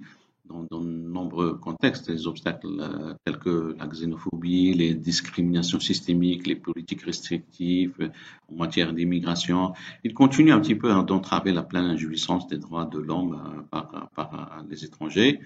En outre, un certain nombre de crises humanitaires, les conflits armés, les situations d'urgence, telles que les pandémies qu'on a vues récemment, ils exacerbent souvent les vulnérabilités des étrangers, les exposant à des violations, des nettes violations de droits de l'homme. De plus, bien que les instruments internationaux de protection soient juridiquement contraignants pour les États partis, leur mise en œuvre dépend souvent de la volonté politique des gouvernements nationaux et les organes internationaux de surveillance des droits de l'homme, tels que le Comité des Nations Unies et la Cour européenne des droits de l'homme, par exemple, jouent un rôle dans ce sens, un rôle très important dans la promotion de la conformité aux normes internationales, mais leur capacité à imposer des sanctions ou à assurer le respect des décisions reste tout de même assez limitée. Alors, par rapport à cette question d'expulsion des étrangers, qui est un domaine aussi du droit international, qui touche directement aux questions de souveraineté des États, à la protection aussi des droits de l'homme, les États, ils ont ce droit souverain de réguler l'entrée et la sortie des étrangers sur leur territoire, hein, et ce droit est strictement encadré par des normes, bien entendu, en particulier celles relatives aux droits fondamentaux. L'article 13 du Pacte international relatif aux droits civils et politiques constitue une référence centrale dans ce domaine en imposant que l'expulsion des étrangers soit effectuée dans le respect des principes de l'égalité et de justice. Le droit d'expulsion, c'est une prérogative souveraine reconnue aux États en vertu du droit international et permet à ces États de retirer le droit de séjour d'un étranger pour diverses raisons telles que la sécurité nationale, l'ordre public ou l'infraction aux lois nationales, etc. Cependant, ce pouvoir n'est pas absolu. Hein. Il doit être exercé dans le respect d'un certain nombre d'obligations. Et comme on l'a dit, l'article 13, il impose que toute expulsion d'un étranger légalement présent sur le territoire soit conforme à la loi et il ne soit exécuté qu'en vertu d'une décision prise en conformité avec les procédures légales. Et ces dispositions garantissent également à l'étranger la possibilité de faire valoir ses raisons contre l'expulsion et de faire examiner son cas par une autorité compétente. Et cette protection juridique est essentielle pour prévenir les expulsions arbitraires ou injustes qui peuvent avoir des conséquences graves sur les droits fondamentaux des personnes concernées. Le droit international, notamment à travers les conventions relatives aux droits de l'homme, impose des restrictions importantes au droit d'expulsion. L'une des principales limitations est l'interdiction des expulsions collectives, c'est-à-dire des mesures d'expulsion qui visent un groupe d'étrangers en tant que tel, sans examen individuel des situations particulières de chaque personne. Et cette interdiction vise à protéger les étrangers contre les décisions d'expulsion massives et non discriminées, souvent motivées par des considérations politiques ou économiques plutôt que par des violations spécifiques des lois. En outre, le droit international il proscrit l'expulsion d'un étranger vers un pays où il risque d'être soumis à la torture, à des traitements inhumains ou dégradants, ou à d'autres violations graves des droits de l'homme. Et ce principe est solidement établi dans le droit international des droits de l'homme, notamment dans la Convention contre la torture et autres peines ou traitements cruels, inhumains ou dégradants. Et ce principe de non-refoulement est un pilier de la protection des réfugiés et des demandeurs d'asile, mais il s'applique également de manière plus générale à toutes les expulsions. Les explications de ce principe trouvent leur illustration dans de nombreux cas jurisprudentiels où les tribunaux internationaux ont annulé des décisions d'expulsion en raison des risques encourus par les personnes concernées dans le pays de destination. Par exemple, la Cour européenne a plusieurs reprises jugé contraire à la Convention européenne des droits de l'homme l'expulsion de personnes vers des pays où ils risquaient d'être torturés ou de subir des traitements inhumains. Il y a un certain nombre de d'articles de la Commission du droit international sur l'expulsion des étrangers adoptés en 2014 qui visent à codifier et renforcer les normes internationales relatives à l'expulsion. Ces projets d'articles offrent un cadre juridique détaillé pour l'exercice du droit d'expulsion tout en intégrant les principes fondamentaux du droit international des droits de l'homme. Un aspect important des projets d'articles est l'interdiction d'expulsion à des fins de confiscation de biens, et cette interdiction répond aux préoccupations selon lesquelles certains États pourraient utiliser l'expulsion comme un prétexte pour s'approprier indûment les biens des étrangers.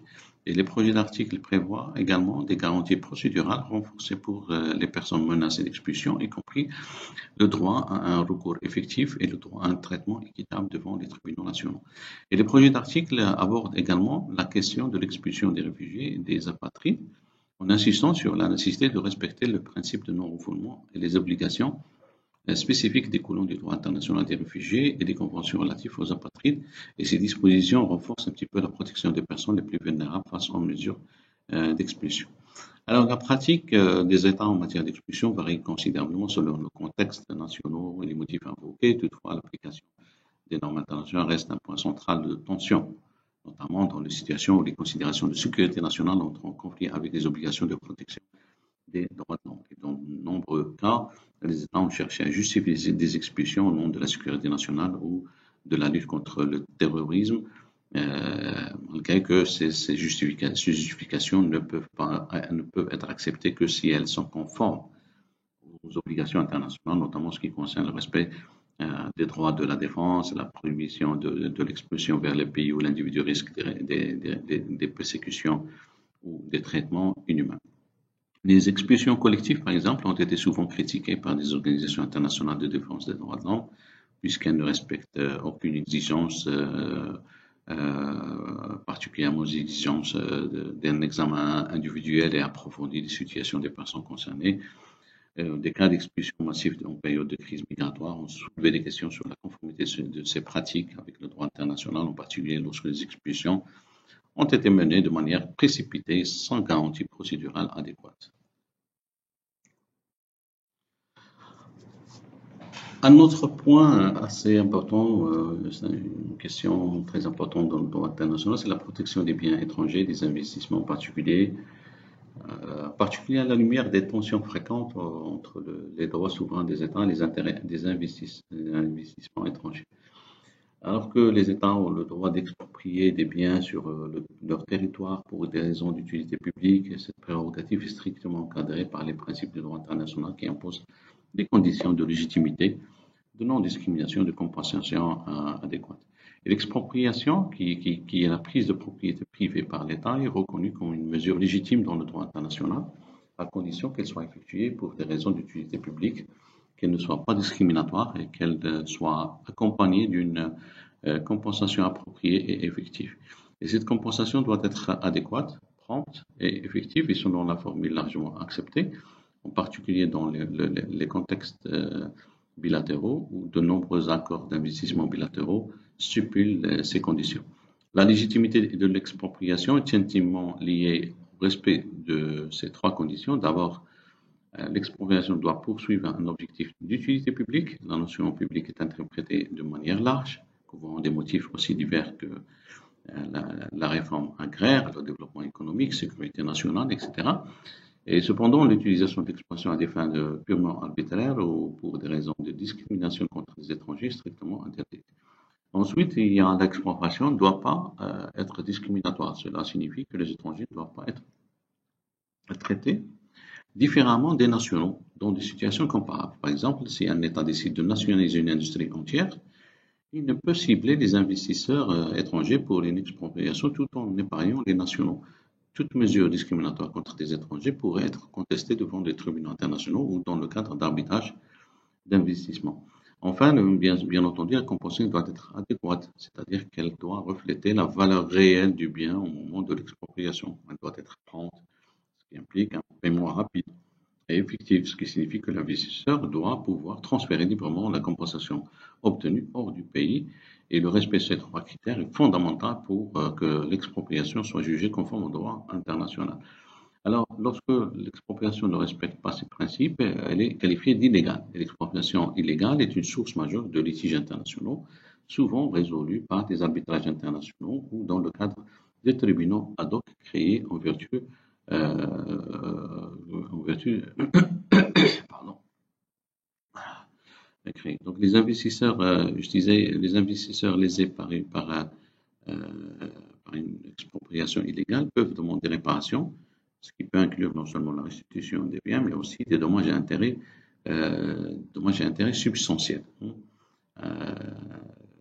Le cas, par exemple, Texaco, vous avez ici le cas Texaco contre la Libye, c'est un exemple emblématique de litige international impliquant une expropriation illégale. En 1973, le gouvernement libyen nationalisait les intérêts pétroliers de Texaco et d'autres compagnies pétrolières américaines, et Texaco a contesté cette nationalisation devant un tribunal arbitral, arguant que la nationalisation était discriminatoire et que la compensation proposée par la Libye était insuffisante. Et le tribunal a finalement jugé en faveur de Texaco, soulignant que l'expropriation devrait respecter les conditions de non-discrimination et de compensation adéquates. Un autre exemple important est celui de Starlet Housing Corporation contre l'Iran. Ce cas est survenu après la révolution iranienne de 1979, lorsque les autorités iraniennes ont pris le contrôle d'un projet immobilier développé par la Starlet Housing Corporation, une entreprise américaine, et le tribunal des réclamations Iran-États-Unis a conclu que bien que le gouvernement iranien n'ait pas formellement nationalisé le projet, les mesures prises avaient effectivement dépouillé la société américaine de son contrôle et de ses droits de propriété. Et le tribunal a jugé que ces actions constituaient une expropriation indirecte nécessitant une compensation appropriée. Il y a aussi l'affaire Biloun contre le Rana Investment Center, illustre également les complexités entourant l'expropriation et la protection des investissements étrangers. Et dans ce cas, un investisseur libanais avait entrepris des travaux de construction au Ghana, s'appuyant sur des sur des promesses verbales et des assurances fournies par les autorités locales, sans toutefois disposer de permis de construire formels requis. Et le gouvernement ghanéen a ensuite émis un ordre d'arrêt des travaux en raison de l'absence de permis, ce qui a conduit à l'échec du projet. Le tribunal arbitral a conclu qu'il s'agissait d'une expropriation indirecte, car les actions du gouvernement ghanéen avaient pour effet de rendre impossible la poursuite du projet, causant ainsi une perte irréparable à l'investisseur. Face à ces risques d'expropriation, les accords bilatéraux d'investissement, les AIP, ont été développés pour offrir une protection juridique accrue aux investisseurs étrangers. Ces accords sont conçus pour encourager les investissements en assurant aux investisseurs un certain degré de sécurité juridique et de prévisibilité quant au traitement de leurs biens dans le pays hôte. Les AIB, les accords bilatéraux d'investissement, incluent généralement des clauses relatives à la protection contre l'expropriation, à la garantie de traitement juste et équitable et à la protection contre les mesures discriminatoires. Ces accords, ils permettent également aux investisseurs d'avoir recours à l'arbitrage international pour résoudre les différends relatifs à l'expropriation et à d'autres violations des droits d'investissement. Par exemple, le Centre international pour le règlement des différends relatifs aux investissements, CIRDI, qui est une institution du groupe de la Banque mondiale, offre un forum pour le règlement des différents d'investissement, permettant aux investisseurs de poursuivre un petit peu poursuivre les États en cas de violation des AIB. Et la prolifération de ces AIB et leur importance croissante dans la protection des investissements étrangers ont transformé un petit peu la manière dont les expropriations sont traitées sur le plan international, bien que ces accords ne sont pas sans critique. Certains États estiment que les AIB limitent leur capacité à adopter des politiques économiques et sociales souveraines, craignant que les investisseurs étrangers puissent utiliser ces accords pour contester des mesures légitimes prises pour l'intérêt public. Alors, en parlant des traités bilatéraux d'investissement, ils représentent l'un des instruments les plus influents du droit international économique, ayant un impact considérable sur la régulation des relations économiques entre les États et les investisseurs étrangers. Et ces accords, un traité bilatéral d'investissement, c'est un accord entre deux États qui vise à encourager et à protéger les investissements réalisés par des ressortissants de l'un des États sur le territoire de l'autre. Et les TBI, ils établissent un cadre juridique clair qui définit les droits et les obligations des États hôtes et des investisseurs étrangers. Donc, il contient généralement des dispositions relatives au traitement non discriminatoire, à la protection contre l'expropriation sans compensation adéquate et à la libre transfert des capitaux, ainsi qu'à l'accès des mécanismes de règlement des différends, y compris l'arbitrage international.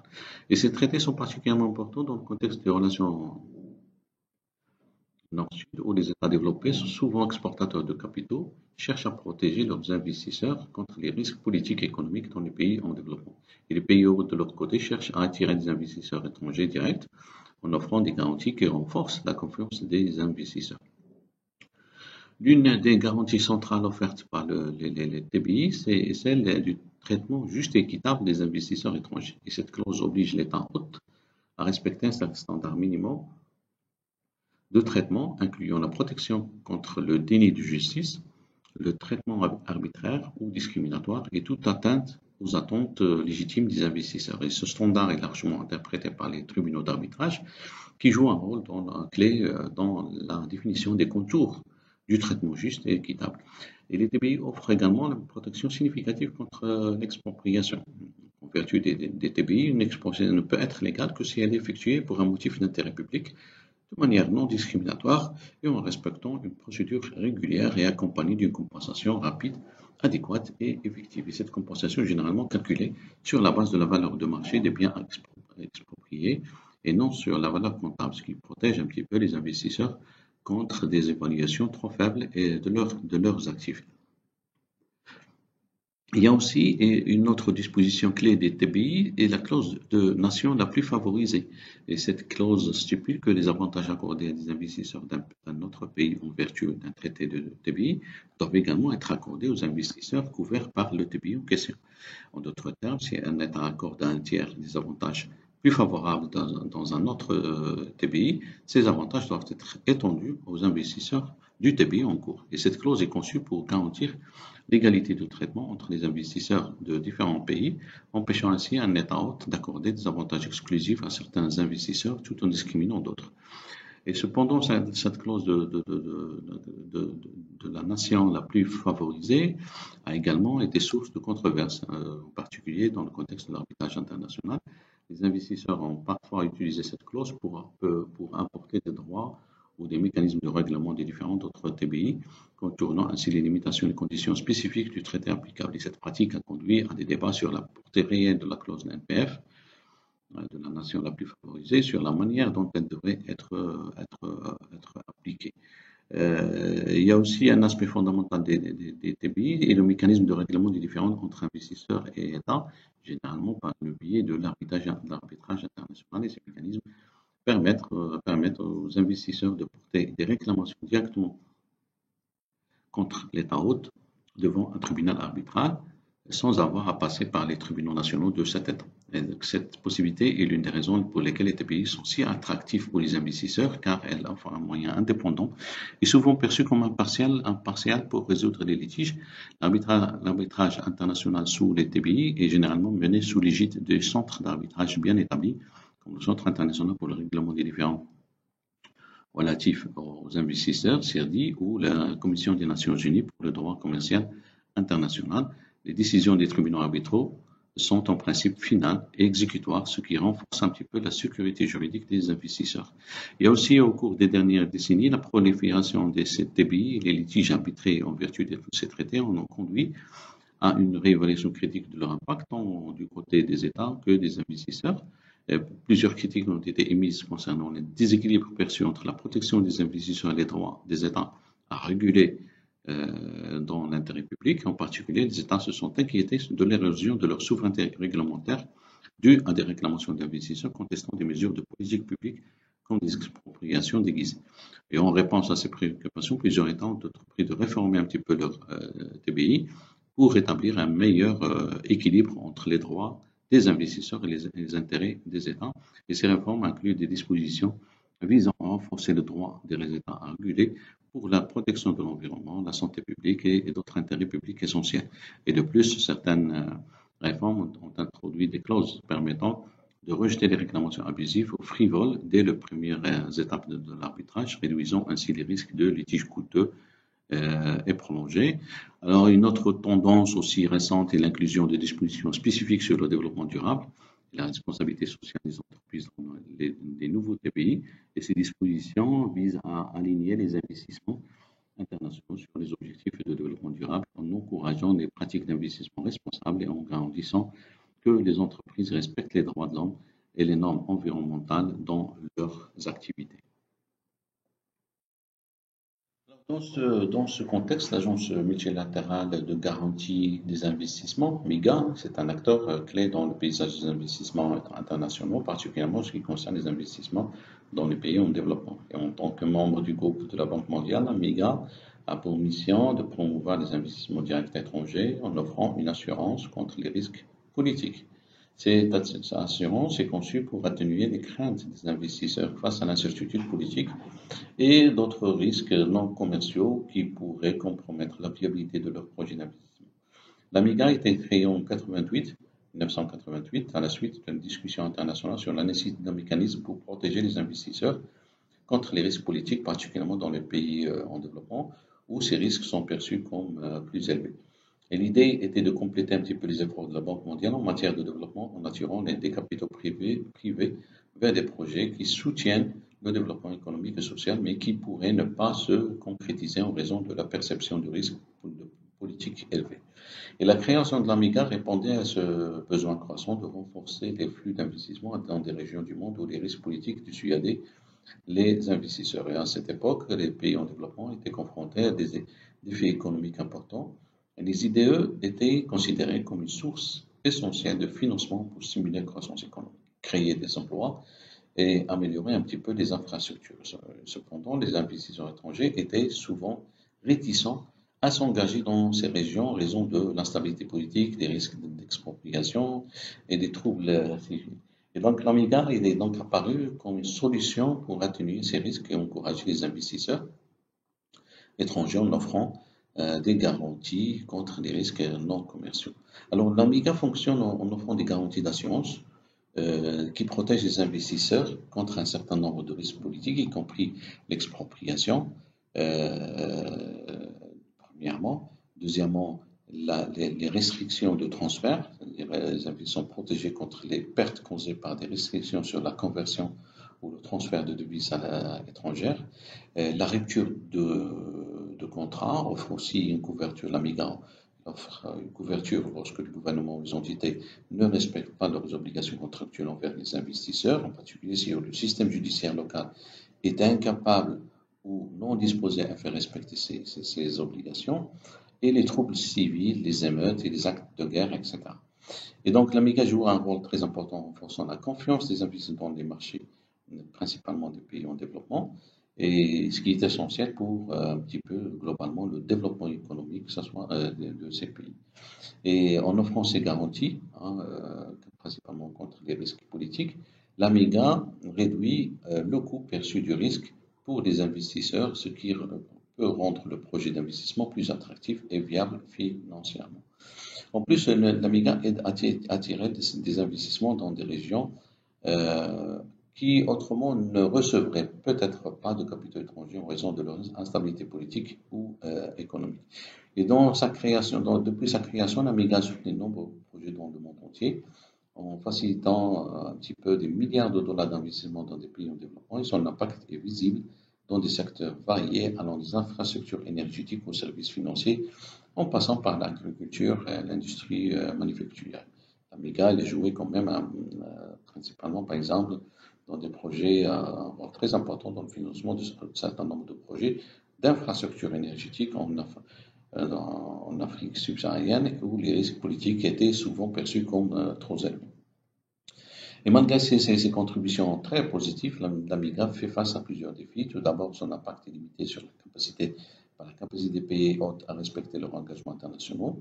Et dans des situations où les gouvernements ne respectent pas les accords ou sont incapables de stabiliser leur environnement politique, même les garanties de l'AMIGA peuvent ne pas suffire à rassurer les investisseurs. En outre, l'AMIGA doit continuellement évaluer et ajuster ses stratégies pour répondre aux nouveaux types de risques qui émergent avec l'évolution des contextes politiques mondiaux. Et, enfin, l'AMIGA doit s'assurer que son soutien aux investissements étrangers ne se fait pas au détriment des populations locales ou des objectifs de développement durable, ce qui est essentiel que ces projets-là, soutenus par l'AMIGA, respectent les normes internationales en matière de droits de l'homme et d'environnement afin de garantir que les investissements bénéficient réellement aux populations des pays en développement.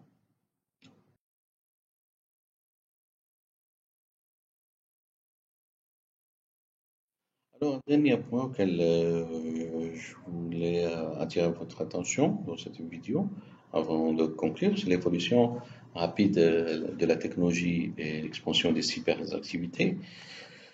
On a introduit de nouveaux défis dans le domaine du droit international, en particulier en ce qui concerne la souveraineté et la responsabilité des États.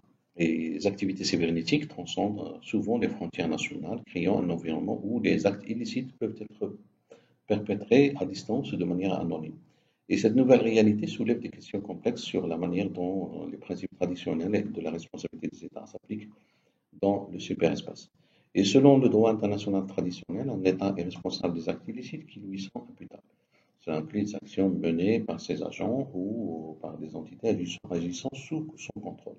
Et dans le contexte des cyberactivités, cette règle signifie qu'un État pourrait être tenu responsable pour des cyberattaques menées directement par ses agents ou pour des attaques menées par des acteurs non étatiques tels que des groupes de hackers si ces acteurs agissent sous le contrôle effectif de l'État.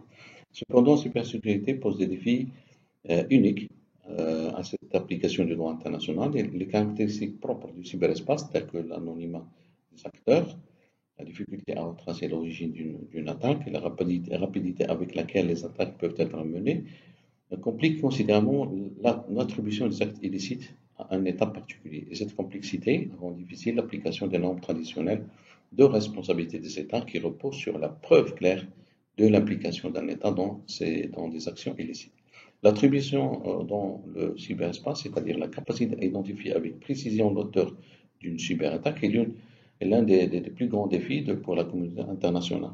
En l'absence de reconnaissance officielle de responsabilité, il est souvent difficile de prouver qu'une attaque a été commanditée ou soutenue par un État, et ces difficultés sont exacerbées par l'utilisation croissante des mandataires, des proxys, de mandataires proxy par certains États qui délèguent des attaques à des groupes de hackers non étatiques tout en niant toute application directe. Par exemple, les cyberattaques menées contre l'Estonie en 2007, largement attribués à la Russie, ont créé un précédent en matière de guerre cybernétique. Donc, bien que la Russie ait nié toute implication officielle, l'attaque a paralysé les infrastructures critiques de l'Estonie, soulevant des questions sur la manière dont la communauté internationale devrait répondre à de telles menaces. De même, le virus Stuxnet, qui aurait été développé conjointement par les États-Unis et Israël pour cibler les installations nucléaires iraniennes, a démontré la capacité des États à utiliser les cyberarmes sophistiquées dans le cadre de leur stratégie géopolitique. Et l'absence d'attribution claire et officielle rend difficile la position de sanctions ou la prise de mesures de rétorsion, puisqu'il manque souvent des preuves nécessaires pour engager la responsabilité de l'État devant les instances internationales. Et cela a conduit à un débat sur la nécessité de développer de nouvelles normes internationales spécifiques pour le cyberespace qui tiennent compte des particularités techniques et juridiques dans ce domaine. Alors, le principe de souveraineté reste central dans les discussions sur la responsabilité des États pour les activités cybernétiques. Un État, selon le droit international, a la souveraineté sur les infrastructures cybernétiques situées sur son territoire et est responsable des actions qui y sont menées. Cela signifie que les États doivent veiller à ce que leur territoire ne soit pas utilisé pour mener des cyberattaques contre d'autres États. Cependant, le respect de ce principe est compliqué par l'interconnexion mondiale des réseaux informatiques. Par exemple, une attaque peut être perpétuée à partir du territoire d'un État sans que ce dernier en soit informé ou on contrôle les auteurs. Dans tel cas, l'État victime peut avoir du mal à déterminer si l'État d'où émane l'attaque est complice ou simplement négligent. En outre, les cyberactivités posent la question de la légitimité de l'autodéfense en cas de cyberattaque. Le droit international, tel qu'il est codifié dans la Charte des Nations Unies, permet à un État de recourir à la force en cas d'attaque armée. Cependant, l'application de ce principe au cyberespace reste floue. Une cyberattaque peut-elle être considérée comme une attaque armée, justifiant une réponse militaire? Cette question n'est pas encore clairement tranchée et fait l'objet de débats intenses au sein de la communauté internationale. Et plus récemment, les cyberattaques, par exemple, iraniennes contre le système d'eau en Israël et la réponse israélienne contre les installations portuaires iraniennes 2020 illustrent un petit peu l'escalade potentielle des tensions géopolitiques dans le cyberespace. Et ces incidents montrent comment les cyberattaques peuvent déclencher des représailles dans d'autres domaines, augmentant ainsi le risque de conflit. Et face à ces défis, les communautés internationales ont commencé à élaborer des cadres normatifs pour réguler les activités cybernétiques. Par exemple, le manuel de Tallinn, bien qu'il ne soit pas juridiquement contraignant, propose des interprétations de la manière dont les principes du droit international humanitaire s'appliquent au cyberespace. Il recommande que les États respectent les règles de la guerre, même dans le cadre de cyberconflits, y compris la protection des infrastructures civiles. Et en 2018, les Nations Unies ont établi deux groupes de travail, le groupe d'experts gouvernementaux, le groupe de travail à composition non limitée pour examiner les questions de cybersécurité dans le contexte du droit international. Et ce groupe vise à développer des normes de comportement responsable des États dans le cyberespace tout en clarifiant les obligations internationales existantes. Nous arrivons à la fin de cette exploration étendue sur la responsabilité des États en droit international. Nous avons vu que ce principe, bien que fondé sur des règles établies de longue date, continue d'évoluer pour répondre aux défis, un certain nombre de défis contemporains. Qu'il s'agisse de l'épuisement des recours internes, la protection des étrangers et de leurs biens, des investissements, la gestion des risques liés aux cyberactivités, la responsabilité des États reste un sujet central et en perpétuelle évolution dans le droit international. Il est essentiel que les États, les institutions internationales et les acteurs non étatiques travaillent ensemble pour renforcer un petit peu, adapter ces normes afin de garantir une paix et une stabilité durable dans un monde de plus en plus interconnecté. Et donc, je vous remercie de nous avoir suivis dans cette analyse et n'hésitez pas à regarder toute la série pour approfondir encore davantage vos connaissances en droit international. Merci et à la prochaine vidéo.